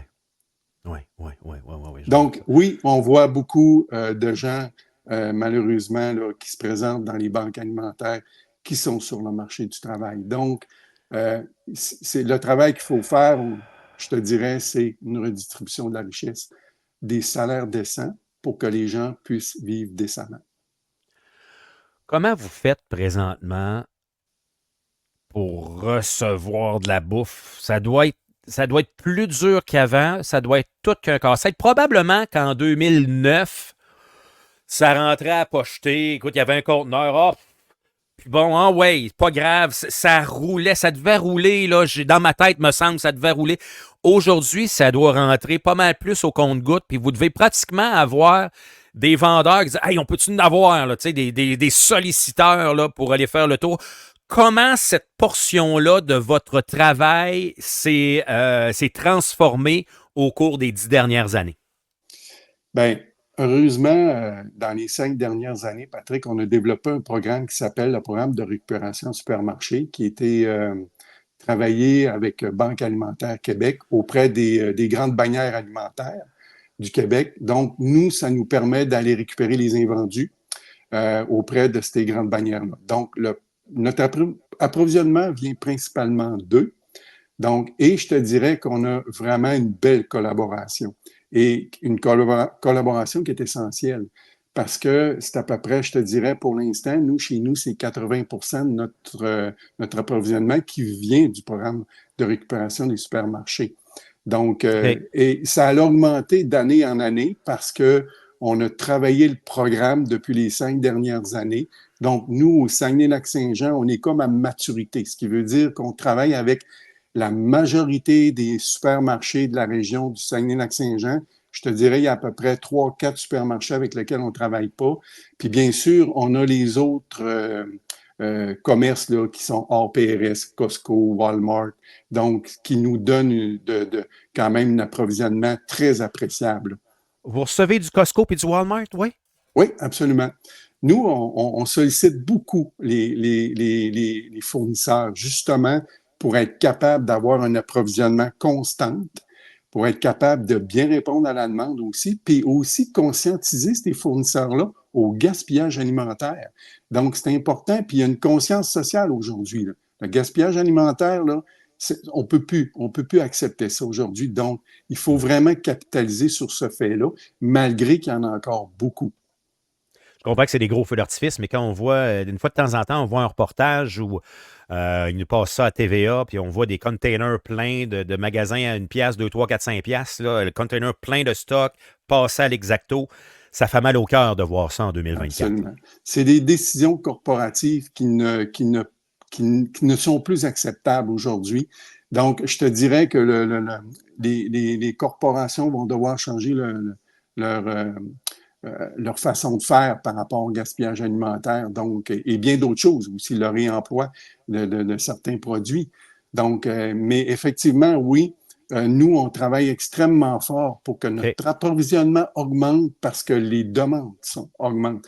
L'année passée, chez nous, on savait qu'avec l'inflation alimentaire, il y allait avoir d'énormes demandes. Donc, on a travaillé fort, on est allé solliciter des nouveaux fournisseurs, on a développé des collaborations.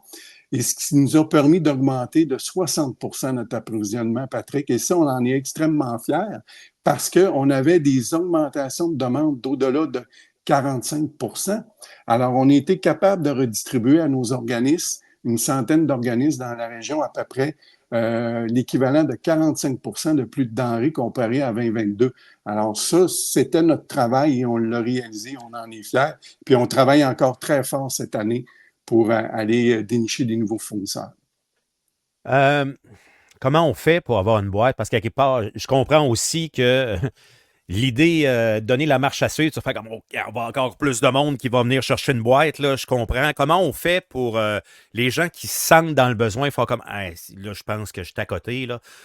Écoute, il y a peut-être des gens qui vont dire ah, moi, je travaille ma long de travail, puis je trouve que j'en arrachais. Écoute, je pense qu'en écoutant Pat un matin, je pense que je vais aller m'en chercher une au moins une fois par mois, une boîte pour m'aider, là. C'est quoi le processus? Parce que, comme tu disais, il y a des gens qui travaillent, qui vont s'en chercher. Il faut piler sur notre orgueil pour aller chercher ça. Puis, à la base, tu veux peut-être pas le faire, puis tu veux pas savoir comment aller le faire. Mais si on donne l'information, il y a peut-être une couple de personnes que ça va les aider ce matin. Comment ça marche? Oui, ben, comme tu le disais, c'est pas toujours facile d'aller chercher de l'aide alimentaire. C'est humiliant, là. Surtout quand on travaille, mais écoutez, c'est pas de votre faute, là. C'est l'économie qui est comme ça, le système capitaliste qui fait en sorte que les lois du marché sont pas toujours efficientes.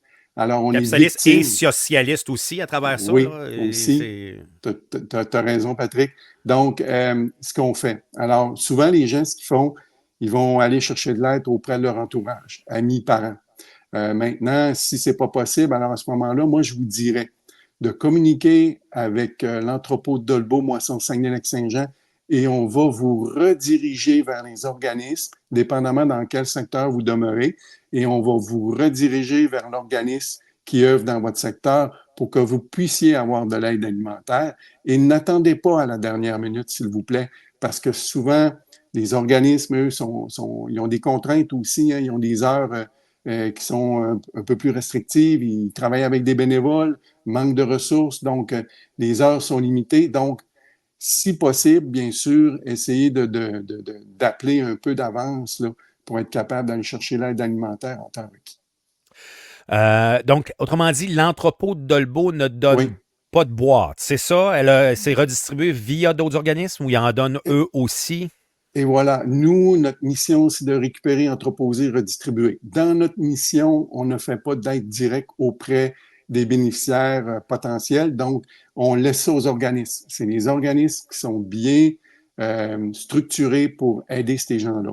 Par contre, si jamais la personne n'est pas capable d'avoir de l'aide alimentaire pour X raisons, on ne laisse jamais personne sur les lignes de côté. Nous, on va faire un dépannage alimentaire à ce moment-là.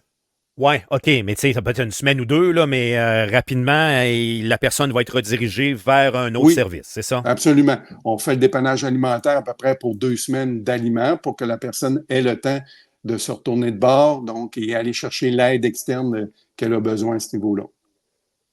Parce que ça, j'imagine, si tu parles, c'est pas facile, j'imagine vraiment le côté humiliant de la personne qui dit, bon, je fais le pas. Je fais le pas d'aller chercher ça. D'un point de vue humain, là, d'un point de vue émotion, là, tu as l'impression de descendre bas en baptême quand tu t'en vas là. Absolument. Mais je vous dirais, c'est de ne pas attendre. C'est pour ça que les organismes, eux, souvent, ils sont habitués. Ils ont des gens, ils ont parfois des gens qui sont formés pour être capables de bien recevoir les personnes. Donc, tout se fait dans la dignité et le respect. Il n'y a aucun jugement qui se fait.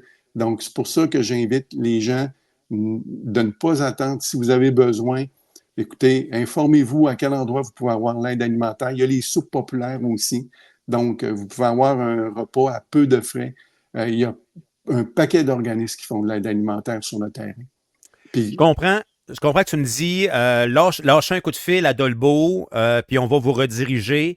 Annick pose quand même une bonne question. Quels sont ces organismes? Est-ce qu'il y en a deux, trois? Tu sais, je comprends qu'on ne les nommera pas toutes, là, mais vite de même, est-ce qu'il y en a deux, trois qui te viennent en tête, puis pas parce que c'est des préférés ou quoi que ce soit, qu'on pourrait dire, dans un par secteur, telle place, telle place, telle place? Oui, bien, à Dolbeau, Mistassini, vous avez toujours la soupe populaire aussi qui peut vous recevoir. Vous avez aussi le comptoir d'entraide à Dolbeau-Mistassini, le garde-manger à Mistassini exactement. Vous avez au Prochain également à Mistassini. Donc, et il y a des organismes aussi qui sont situés là, à l'extérieur, à Albanel, Girardville, Saint-Thomas, Normandin. Il y a des frigos communautaires aussi. Donc, mais je les ai pas tous en tête, Non, malheureusement. non, Là. c'est sûr, c'est sûr, c'est Il y en a un sûr. paquet. Écoutez, dans Maria-Chapdelaine, à peu près, la MRC Maria-Chapdelaine, Domaine du Roi, je vous dirais, il y a à peu près une trentaine d'organismes là, qui font de l'aide alimentaire. Donc, mais Ouais. comme je vous dis, 418-276-4291, option 1, on va pouvoir vous référer directement aux organismes qui vont vous donner de l'aide alimentaire. 418-276 4291, 4291, poste 1. poste 1. Yannick Soumi, merci de nous avoir parlé et on attendra le rapport, mais on a compris que ça va être une grosse année cette année. On l'a compris à Encore, travers les mots. Merci Yannick. malheureusement. Merci Patrick. Bonne Au journée. revoir. Bonne journée. Yannick Soumi, qui est le directeur général de Moisson Saguenay-Lac-Saint-Jean. Il ne voulait pas nous donner les chiffres, je comprends, parce qu'il y a un embargo. Puis en même temps, je rentre dans le média alternatif. Là. Yannick est très, très gentil d'accepter de me lâcher un coup de fil. Mais le point à travers ça, c'est qu'on comprend que ça va être, c'est pas compliqué, ça va être une année record. Parce que, tu sais, des fois, il faut lire entre les lignes. Là. Il l'a pas dit. Il l'a pas dit. Mais on comprend. Il nous l'a dit. Tu sais, Patrick, l'année passée, ça a été une grosse année. Hein? Bon, ça veut dire comprends ce que tu as à comprendre, mon grand. Fait que ça va être aussi une très grosse année puis une très grosse augmentation. Puis, n'hésitez pas. N'hésitez pas. Isabelle nous dit bravo, bon reportage. Elisette, bon sujet ce matin. Bien, c'est notre quotidien. Puis encore là, tu sais, moi, vous dire les vraies affaires, là. Non. Personnellement, je ne suis pas. Avec ma situation actuelle, je ne suis pas sur le bord d'aller me chercher une boîte, mais j'y pense. Mais tu sais, je me dis, regarde, j'ai une fifth wheel, j'ai un bateau de pêche. Tu sais, je dis, regarde, moi, je me dis, mais en même temps, c'est parce que dans ma situation, pour toutes sortes de raisons, je suis correct, puis il y a du chômage qui rentre, tu sais. Mais là, je parle de mon cas à moi, personnellement. Mais tu sais, mettons que tu as une maison, puis là, ben, oui, tu as une maison. Tu dis, hey, je n'irai pas chercher une maison. Ouais, c'est parce que ton taux d'intérêt qui était à 2,1 sur ta maison est rendu à 5,1, 5,2. Là, tu as eu une augmentation mensuelle de tes paiements, tout augmente. Tu sais, je disais l'exemple tantôt du chauffe-eau. J'en ai l'exemple du chauffe-eau tantôt. L'exemple du chauffe-eau où le changer, faire venir le plombier, avant, ça coûtait peut-être 1200, c'est rendu à 2000. Bien, là, présentement, là, on souffre de tout ça. Là. Puis ça veut. Moi, là, le message que j'ai à lancer à travers ça, là, c'est pas parce que tu as une maison, puis tu as 2 skidoo dans le cours que tu utilises l'hiver, que tu ne peux pas aller chercher une boîte. Si tu es rendu là, vas-y. Vas-y. Pour toi, pour ta famille, vas-y. Tu as 2 choix. Isabelle dit, l'insécurité alimentaire peut toucher tout le monde aujourd'hui, personne n'est à l'abri. Effectivement, Pierre-Luc, le Québec va mal en tasse. 75% du monde ont de la misère à arriver, pas pauvres, mais plus de pouvoir d'achat drastiquement baissé. Écoute, je voyais un article là, dans je ne sais pas c'est où. Je vais essayer de le retrouver. Non, je ne l'ai pas ici. Mais on parlait, exemple, du côté de Montréal, qu'il y a beaucoup de salaires de 150 000. Les deux font, on va dire, moyenne de 75 000 chaque. Salaire familial de 150 000. Puis le monde a de la misère à arriver avec 150 000 dans la maison. Justement, parce que le prix des maisons ne sont pas achetables à Montréal, sur l'île. OK? Mais vas-y. Je reviens à ma phrase, vas-y. Puis tu as 2 choix.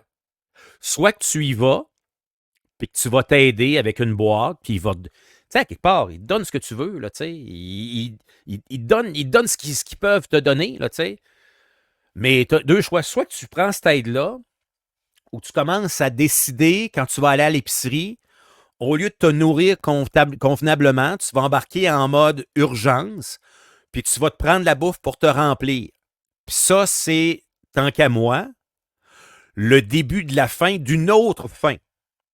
Puis pas la fin F-A-I-N, la fin F-I-N. Si c'est rendu que dans ton épicerie, tu te clenches une marde comme des ramen en quantité industrielle à 33,50 cents le petit paquet de ramen. Tu dis, je mange des ramen, ça me remplit. Ramen avec une protéine, mettons. Tu as ce choix-là. Moi, je pilerais sur mon orgueil, puis j'irais dans l'organisme pour aller chercher de l'aide. Que voilà. Ah, gros sujet. Gros sujet, puis on n'a pas fini d'en parler. Ça va exactement dans la lignée dont on parlait tantôt avec Stéphane Tremblay, où on nous parle d'un gouvernement qui dépense sans compter. L'inflation, là, c'est pas le peuple qui crée l'inflation, là. C'est le gouvernement qui est trop gourmand qui crée l'inflation, là. Parce qu'il dépense trop, parce qu'il s'engrossit. C'est un beau terme, ça. Il s'engrossit, il rajoute du monde dans la machine. Moi, le seul temps dans les dernières années où j'aurais pu dire, ouais, on peut peut-être engager une couple de personnes pour ça parce qu'il faut croire que le nombre qu'on a actuellement est peut-être pas assez. Moi, je me rappelle la crise du passeport. La crise des passeports. Là, peut-être que la crise des passeports, on aurait pu... dans la crise des passeports, on rajoute une couple de personnes parce que le staff en place n'est pas assez compétent pour faire la job. OK, rajoutons une couple de personnes. C'est le seul temps dans les 5 dernières années, les 10 dernières années, depuis l'avènement de Trudeau au pouvoir, on peut faire, ouais, on peut peut-être en engager une couple. Puis encore là, on engage une couple par incompétence de la grosseur de la machine syndicale. Ah, on va en rajouter une couple. Mais à part ça, là, est-ce qu'on a besoin d'avoir présentement 100 000 personnes de plus au niveau du fédéral? Pense pas. Junior nous dit, salut Junior, une amie agente d'immeubles m'a dit avoir fait visiter des maisons en haut de 400 000 avec des meubles de passion à l'intérieur. Je préfère avoir une petite maison ou être capable de me payer des sorties, de pas avoir l'angoisse hypothécaire à tous les mois. Mais, très bon point. Mais encore une fois, je ramène ce que j'ai dit. Je pense que c'est jeudi que j'ai dit ça. Rappelez-vous la phrase suivante. 99,9% des gens autour de vous se foutent de qui vous êtes, en ont rien à foutre. Pourtant, la majorité de nos décisions sont prises en fonction de ce que les autres pensent de nous. Capoté, hein? Fait que, il y a des limites à la grosse maison, là. Puis au gros char en avant de la porte. C'est pas la première fois que je l'entends, celle-là. Junior, je sais pas, mais pas la première fois que j'entends ça.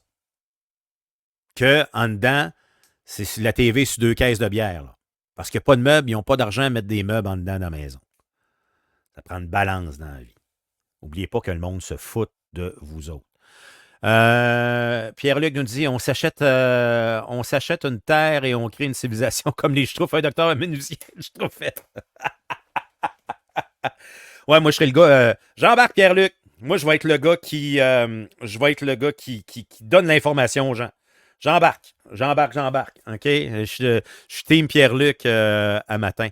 Normand nous dit Pat, je suis pas d'accord avec ta vision des boîtes. Si tu as une grosse flotte de motoneige et un bateau, tu ne dois pas prendre de boîte qui est disponible en quantité limitée. Les mères monoparentales à 50 000 le méritent bien plus. Ouais, OK. Très bon. Je vais préciser quelque chose. Merci, Normand, de nous écouter. Normand nous écoute de Montréal. C'est capoté. Merci, Normand. OK? Quand tu es dans une situation temporaire puis que tu en arraches, va chercher de l'aide maintenant. T'as bien beau avoir 2-4 roues, 2 skidoo dans le cours. Vas-y. Mais après ça, c'est important pour y aller un peu dans le fond avec ce que Normand dit. C'est important. Quand tu as une claque d'en face, ça pique pendant 1 heure. Là. Après ça, ça arrête de piquer. OK? Mais pendant que ça pique, là, va chercher de l'aide. Puis c'est sûr qu'après ça,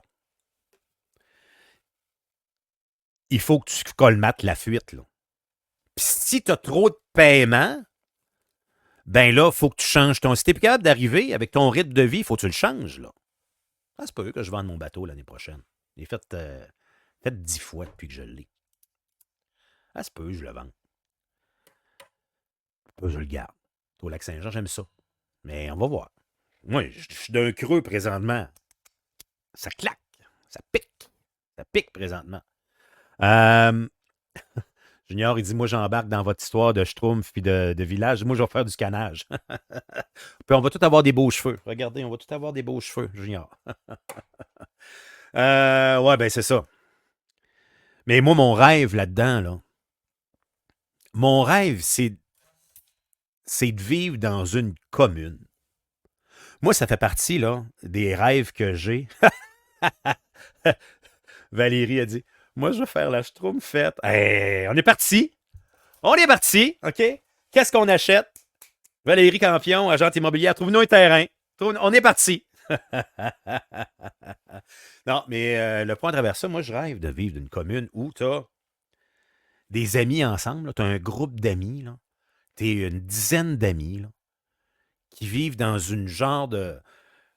Moi, j'imagine très bien là, pour vivre là, en gang de même. Là, ben, ça serait trippant. Là. Au lieu de s'individualiser, dans ce sens-là, on voit ça sur TikTok. Là, ils appellent ça des pods. Là, les genres de les petites maisons préfabriquées chinoises qui disent qu'ils vendent ça 15 000 $, ça va arriver ici, ça va être 60 000 là, mais qui installent partout à travers le monde, très individualisé. Là. Moi, tant qu'à moi, au lieu d'avoir de l'individualisation comme ça, c'est le temps plutôt de se rassembler en gang. Puis tu vis un endroit qui a des espaces communs, une cuisine commune, un salon commun, genre de salle de jeu commun, genre, tu sais, avec un garage commun, là, tu sais, bon, voilà. Puis après ça, chacun a c'est un peu comme un CHSLD ou une maison des aînés d'une certaine façon, là, tu sais. Puis, mais pas géré par le gouvernement, là. Géré par la petite gang ensemble, là, OK? Puis là, chacun a ses chambres, un salon privé. Puis, tu as tes chambres, salon privé, puis bon, un petit coin privé, là, relaxé, peu importe. Là, vois ça comme tu veux, là. Puis après ça, le restant, tu vas être en groupe, tu t'en vas dans le milieu. Puis non, mais tu payes l'Internet à la gang. Tu payes une coupe de service à la gang de même, là. Puis tu sauves. Tu sauves. Fait que, tu sais, dans le fond, quand Pierre-Luc nous dit, hey, moi, là-dessus, je team, on s'achète une terre, là, puis on fait de quoi ensemble? Ben, d'une certaine façon. Marie-Ève a dit, moi, je ne mets pas sur votre terre. Je peux assister tout le monde dans tout. Très bien. Marie-Ève qui est Gatineau. Très débrouillarde. Merci, Marie-Ève. Aux dernières nouvelles, Raël est rendu au Japon et sa communauté est intéressante. Ah, c'est bon. OK, on dérape un peu. Voilà. Mais sincèrement, n'hésitez pas à demander de l'aide si vous en avez besoin. On dit, il y a des personnes retraitées qui font ça dans d'autres pays. Ça se fait très bien. Mais oui! Mais ici,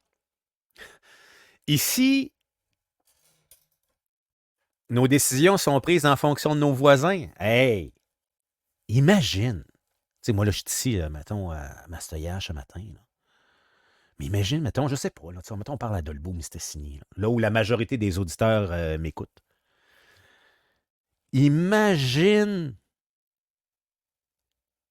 la jasette en ville. Tu sais, écoute, ça deviendrait la maison des échangistes. Tu sais, puis parce que tu as un groupe de 7, 8 personnes qui décident de vivre différemment que 99,9% des gens. Et commençons par ça. Commencez dans votre changement, là, la petite graine que je vous plante à matin. Là. Commencez par vivre à laisser faire les autres.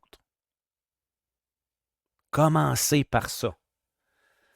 Ça va être un maudit bon point de départ. Tout le monde, moi incluant. Depuis que j'ai vu ça, cette vidéo-là, j'essaie très, très bien de mettre ça en pratique le plus possible. Me foutre de ce que les autres pensent. Est-ce que j'y arrive? Je ne sais pas. Mais j'y pense régulièrement. Mais tu sais, quand je vous dis... Marie-Ève a dit, ton coiffeur, c'est Junior de TikTok. Je suis TikTok, t'es adorable. Ben oui, c'est lui. Des fois, c'est drôle, hein? Les gens s'assemblent, se ressemblent. Fait que oui, c'est ça. C'est Junior. C'est Junior. Donc, c'est ça. Commençons par s'occuper de nous autres. Tu sais, quand je vous dis, dans ce temps-ci, j'ai pas de revenus, je suis le chômage, c'est pas facile, j'en arrache. Je pense à aller me chercher une boîte. Je vais pas. Je vais pas. Je suis pas rendu là encore. Mais j'y pense. Ça prend de l'humilité en baptême pour vous garrocher ça, là. Je peux faire mon gars qui roule sur l'or dans ce temps-ci, là. Oh oui, c'est sûr, je pourrais faire ça. Mais c'est pas mon cas. J'essaie d'être davantage véridique dans ce que je suis et dans ce que je fais. Diane nous dit, tu as raison, vivre et laisser vivre. Ouais. Voilà. 8h36. Ah, il faut qu'on clenche ce sujet-là, qui est le sujet numéro 1, mon sujet numéro 1, là. Faut que je vous revienne sur les chiffres. C'est Thomas Gerbet de Radio-Canada qui nous a sorti ces chiffres-là hier. Écoute, je vais même vous mettre l'article. On va en parler ensemble, là. Je vais vous mettre l'article à l'écran. Présenter l'écran. Bang, bang, boum. Comme ça. Un article qui, écoute, dérange et pas rien qu'à peu près comme histoire. L'histoire du décret fédéral de la protection du caribou forestier. Puis ça, ces chiffres-là, ça provient pas, on va dire, tu sais, des gens qui sont en marge de la société, d'illuminés, qui ont des édentés, qui nous sortent des chiffres. Cette analyse-là provient directement du gouvernement fédéral. Mais il faut vraiment être sadomaso. Je pense que dans notre commune, on pourrait avoir une salle sadomaso. Ah oui, je pense qu'on pourrait avoir ça dans la gang. Ben là, ça n'aiderait pas sur l'échangisme. Mais non, le point n'est pas là. OK? Non. On a vraiment un gouvernement qui est sadomaso envers nous autres. On nous parle qu'on pourrait perdre jusqu'à 900 millions avec le fameux décret. Puis là, je vais vous lire entre autres l'article, là, mais c'est parce que c'est tellement majeur, c'est tellement important comme affaire. Le gouvernement fédéral eux-mêmes nous disent que s'ils adoptent le décret, c'est entre 670 et 985 millions de dollars que ça va varger dans l'économie pour les 10 prochaines années. Il y a 53 entreprises qui pourraient être directement affectées, 1400 travailleurs forestiers. Puis tu sais, par rapport à ça, là, qui pourraient perdre leur job, 28 communautés qui pourraient manger une volée par rapport à ce décret-là. Puis là, on s'entend, là. C'est pas du monde de l'île de Montréal qui sont affectés là-dessus, là. Ils ne savent pas c'est quoi un caribou forestier, ils ne savent pas c'est quoi une feuille de papier, ils ne savent pas comment se récolte une forêt. Ils ne savent rien pantoute. C'est pas important pour eux autres, OK? Eux autres, ce qui les gosse, c'est le trafic de 2 heures, puis ils rêvent tous de vivre dans une ville où ils vont pouvoir se téléporter du point A au point B pour aller faire l'épicerie, puis ils vont revenir avec leurs bananes téléportées à la maison. C'est ça qu'ils veulent, OK? Fait que là, donc là, on a ces données-là qui sont sorties et c'est produit directement par le propre gouvernement. On nous dit, puis regardez ça, c'est surtout ça ici qui me fait capoter. Puis ça, c'est les chiffres du gouvernement. Selon le ministère fédéral de l'Environnement, il reste entre 6162 à 7445 caribous forestiers au Québec. OK? Et là, on nous dit là-dedans que les populations de Val-d'Or et de Charlevoix vivent en enclos à longueur d'année, à 9 et 30 individus, 2 enclos, que du côté de Val-d'Or, ça a presque disparu, puis Charlevoix, ça demeure très près d'atteindre le seuil de disparition avec moins de 300 bêtes. On parle de la réserve Moican, qui est pas trop loin ici au Lac-Saint-Jean, pourrait franchir ce seuil dans l'environ de 10 ans. Fait que là, on est en train de nous dire qu'il y en a entre 6 et 7500, puis qu'eux autres, ici, de 9 à 30, sont déjà en enclos. Fait que on est en train de tout faire ça. Pourquoi? 3, 4, 500 bêtes? Qu'on est en train de tout travailler là-dessus, parce qu'on dit qu'il en reste 6 000, mais qui ne sont pas dans les secteurs visés par le prince de décret fédéral. Fait que, à travers ça, je comprends qu'il y a l'échec du gouvernement du Québec qui n'a pas été capable de faire ses devoirs, là. Ça, oui, ça, c'est un détail très important. Écoute, c'est comme si on n'avançait plus, on faisait du surplace dans le dossier, là. OK? Puis là, à travers ça, bon, cinquantaine d'usines touchées. Puis là, on nous dit, là, les communautés qui sont fortement dépendantes à la forêt. Donc, on a le tableau ici. On a le tableau. Saint-Thomas-Didyme, Saint-Edmond-des-Plaines, Girardville, Saint-Léger-de-Milo, passe dangereuse. Fait que dans le fond, c'est comme si toutes ces régions-là, là, en appliquant le décret, là, va falloir mettre la clé dans la porte sur cette situation-là. Puis là, on nous parle, hey, mais ça serait peut-être bien d'avoir des compensations. Hey, c'est pas des compensations qu'on veut. On veut juste continuer à être capable d'exploiter notre forêt pour, à quelque part, aider à la captation de carbone. Parce que c'est ça qu'on fait présentement, la captation de carbone. C'est ça qu'on fait avec l'industrie forestière. Mais on aide, encore une fois, comme GNL Québec. On aide comme ça,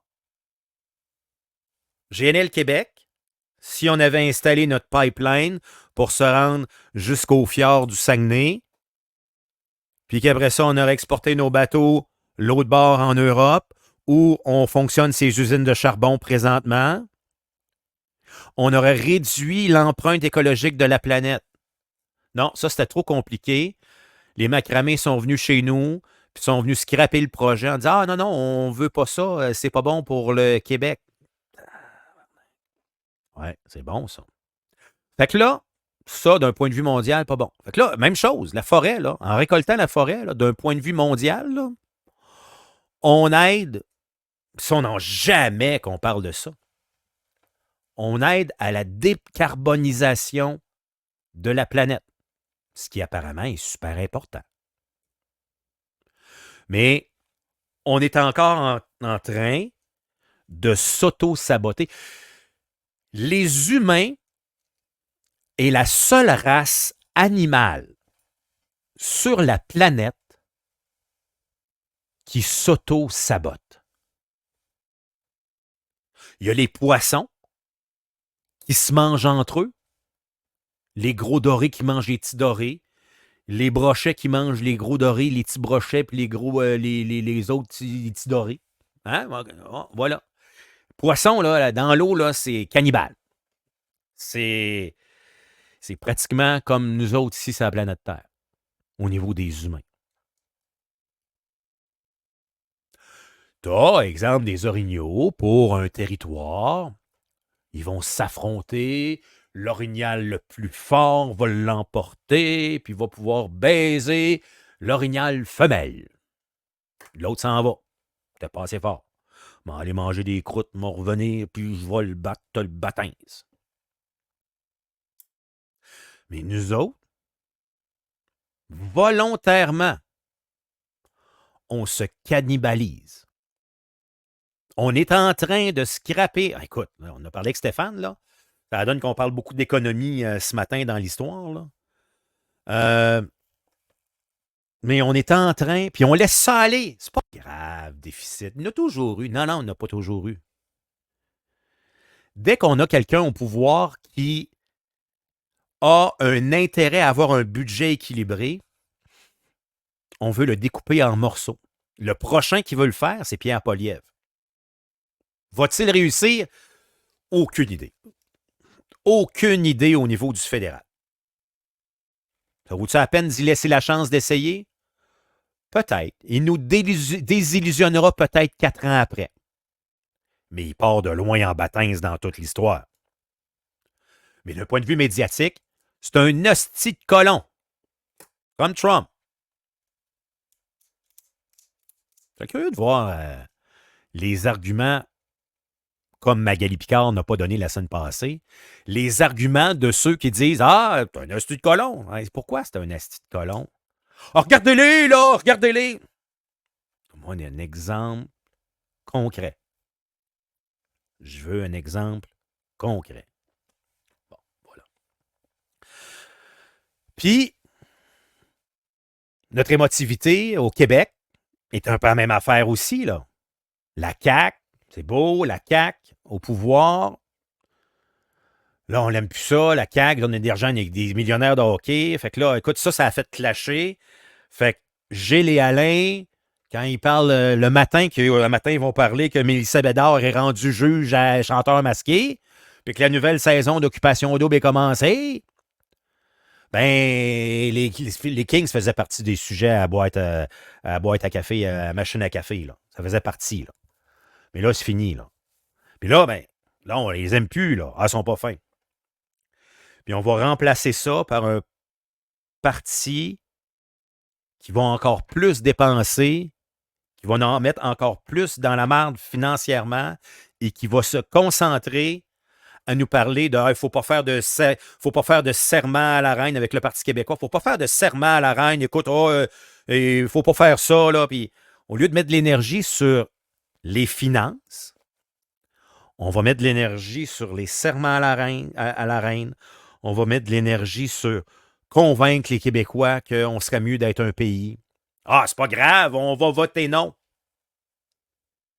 OK, on va voter non, mais pendant ce temps-là, là, il y a 24 heures d'une journée, là, so much you can do. Là. Oui, tu peux marcher et mâcher de la gomme en même temps, mais là, dans une histoire de même, là, on met toutes les ressources pour faire avancer le dossier de la souveraineté. Là. On s'en va là-dessus, on va voter pour ça.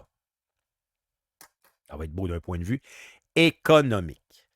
Joël nous dit j'aime ton honnêteté, reste comme tu es véridique. Ben oui, c'est sûr, c'est ça. Toujours fidèle à toi-même, Pat et intègre, toujours. Et Lise nous dit j'aime ta transparence. Ben oui, c'est sûr. C'est sûr. C'est ça. Je vous en glissais, j'en parlais tantôt. Bon, voilà. Fait que l'histoire du caribou forestier, on laisse un gouvernement qui va nous auto-cannibaliser de 900 millions de dollars. Puis on n'en parlera pas chez Tim un matin. Puis on va continuer à voter pour le Bloc, parce que le Bloc est là pour nous défendre. Si le Bloc était là pour nous défendre, là, ça fait quoi? Ça fait 12 ans qu'ils sont là, là? Que les libéraux sont là? Ah, ils sont minoritaires, là. Le Bloc est supposé avoir du pouvoir. Ça irait mieux que ça au Québec, là. On n'aurait pas, dans la dernière année, comme nous disait Stéphane tantôt, on n'aurait pas perdu 5 ans possibles de retour à l'équilibre budgétaire en un an. Si vous pensez que le Bloc fait partie de la solution, moi, je pense que le Bloc fait plus partie du problème là-dedans. Bon, voilà. OK. Fait que bon retour en même temps bon retour aux fonctionnaires fédéraux qui retournent dans le bureau. Hey, écoute, les syndicats à matin. Parce que là, aujourd'hui, tu sais, l'histoire du 3 jours versus 2 jours, là, ça rentre en application aujourd'hui. Là, il y a un article de Radio-Canada qui nous dit ce matin, hey, on manque de monde. Non, on manque pas de monde. On manque de bureaux pour les fonctionnaires. Comme si le gouvernement avait liquidé à peu près 80% de son effectif de bureau. Non. Et comme si, tu sais, on rajoute une journée de plus, puis on prend la peine de nous dire que, écoute, on manque d'espace pour mettre tout le monde. Ça, c'est un article de Radio-Canada ce matin, du côté de ici, Gatineau, Ottawa. Voilà, ça, c'est capoté de voir ça. Ce qui est évidemment pas le cas, mais c'est comme ça. Hey, ça va être une grosse semaine au niveau politique, entre autres. On a la rentrée parlementaire qui se fait mardi. Ça va être intéressant à suivre du côté du Québec. On a aussi notre... ça va pas bien pour Kamala Harris. On a le premier débat qui va être mardi soir du côté des États-Unis. Peut-être le seul débat. Puis pourquoi je dis que ça va pas bien pour Kamala Harris, il est très important ce que je veux dire là, c'est que avec tout le battage politique et l'engouement qu'on a créé en arrière de Kamala Harris, le nouveau sondage du New York Times qui est sorti hier matin ou ce matin, elle est en arrière de 1%. Ça me fait penser un peu justement à Gabriel Nadeau-Dubois et Québec solidaire, où on met tellement d'emphase d'un point de vue médiatique sur ce parti-là, puis ils se disputent la dernière place avec Éric Duhaime, qui, lui, n'a aucune seconde de visibilité d'un point de vue médiatique. Une fois par mois, il va avoir un article qui va être fait sur quelque chose qu'il lance ou quoi que ce soit. Mais GND, pratiquement à tous les jours, tu l'as sur Radio-Canada, tu l'as sur la presse, tu l'as à TVA, on parle de lui à tous les jours, pour essayer d'y donner le maximum d'exposure. Puis ça ne lève pas. Puis là, avec toute la vague qui vient d'avoir sur elle, où, logiquement, elle devrait être en tête partout, parce qu'on l'a encensée d'un point de vue médiatique, elle traîne la patte, elle est encore en arrière de Trump. Puis là, entre autres, elle disait pas sûr de vouloir débattre avec Trump. Tu sais, ça se posait la question, ça a-tu peur de débattre avec ce gars-là? Puis là, on est quand même dans une démocratie aux États-Unis, là. Ça va être quoi? Admettons que cette femme-là devient présidente américaine. Ça va être quoi quand ça va être le temps de faire une rencontre serrée avec du monde plus ou moins douette, comme président de la Chine, président de l'Inde, président de la Russie? Hey, ça va être beau, là. Ça va être beau, l'histoire. Elle a peur d'affronter Trump dans un débat. Bref, on va laisser ça aller. Ce débat-là est cette semaine. Bon, voilà. Hey, ça va être assez pour ce matin. C'est pas mal ça. Début de semaine, écoute, faut que je remonte à Dolbeau dans mes affaires pour aller chercher mon ordinateur qui va me donner une meilleure performance à partir de demain. Je suis très content parce que lui, il est limite. Il est limite. Fait que, écoute, c'est pas mal ça. On va se mettre notre petite musique de fin pour faire semblant qu'on est une vraie émission. Avec ça comme ça. Bon, voilà. De toute façon, Racine, il vient d'arriver. Là. Racine me dit c'est assez. Mettons qu'on regarde Racine, là. On le voit dessus, pas tout de suite. Wouhou! Allô, Racine! Bon. Il va foutre le catalogue à terre. Voilà! Hein?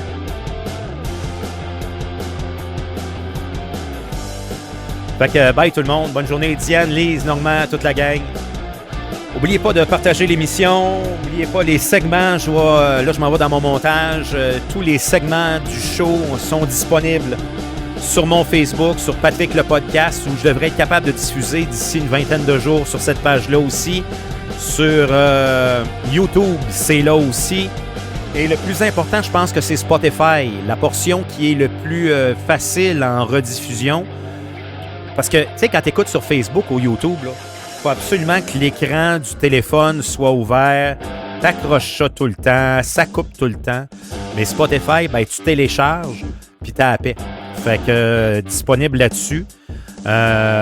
Puis vous pouvez toutes les télécharger. Fait que c'est vraiment une bonne place. Vous n'avez pas l'image, là, mais tu sais, des fois en rediffusion dans le char, là, ma face, ça change pas bien. Pas grande différence à travers ça que de me regarder ou pas me regarder. Fait que bonne journée tout le monde. On se reparle demain dès 7h. Ciao, bye!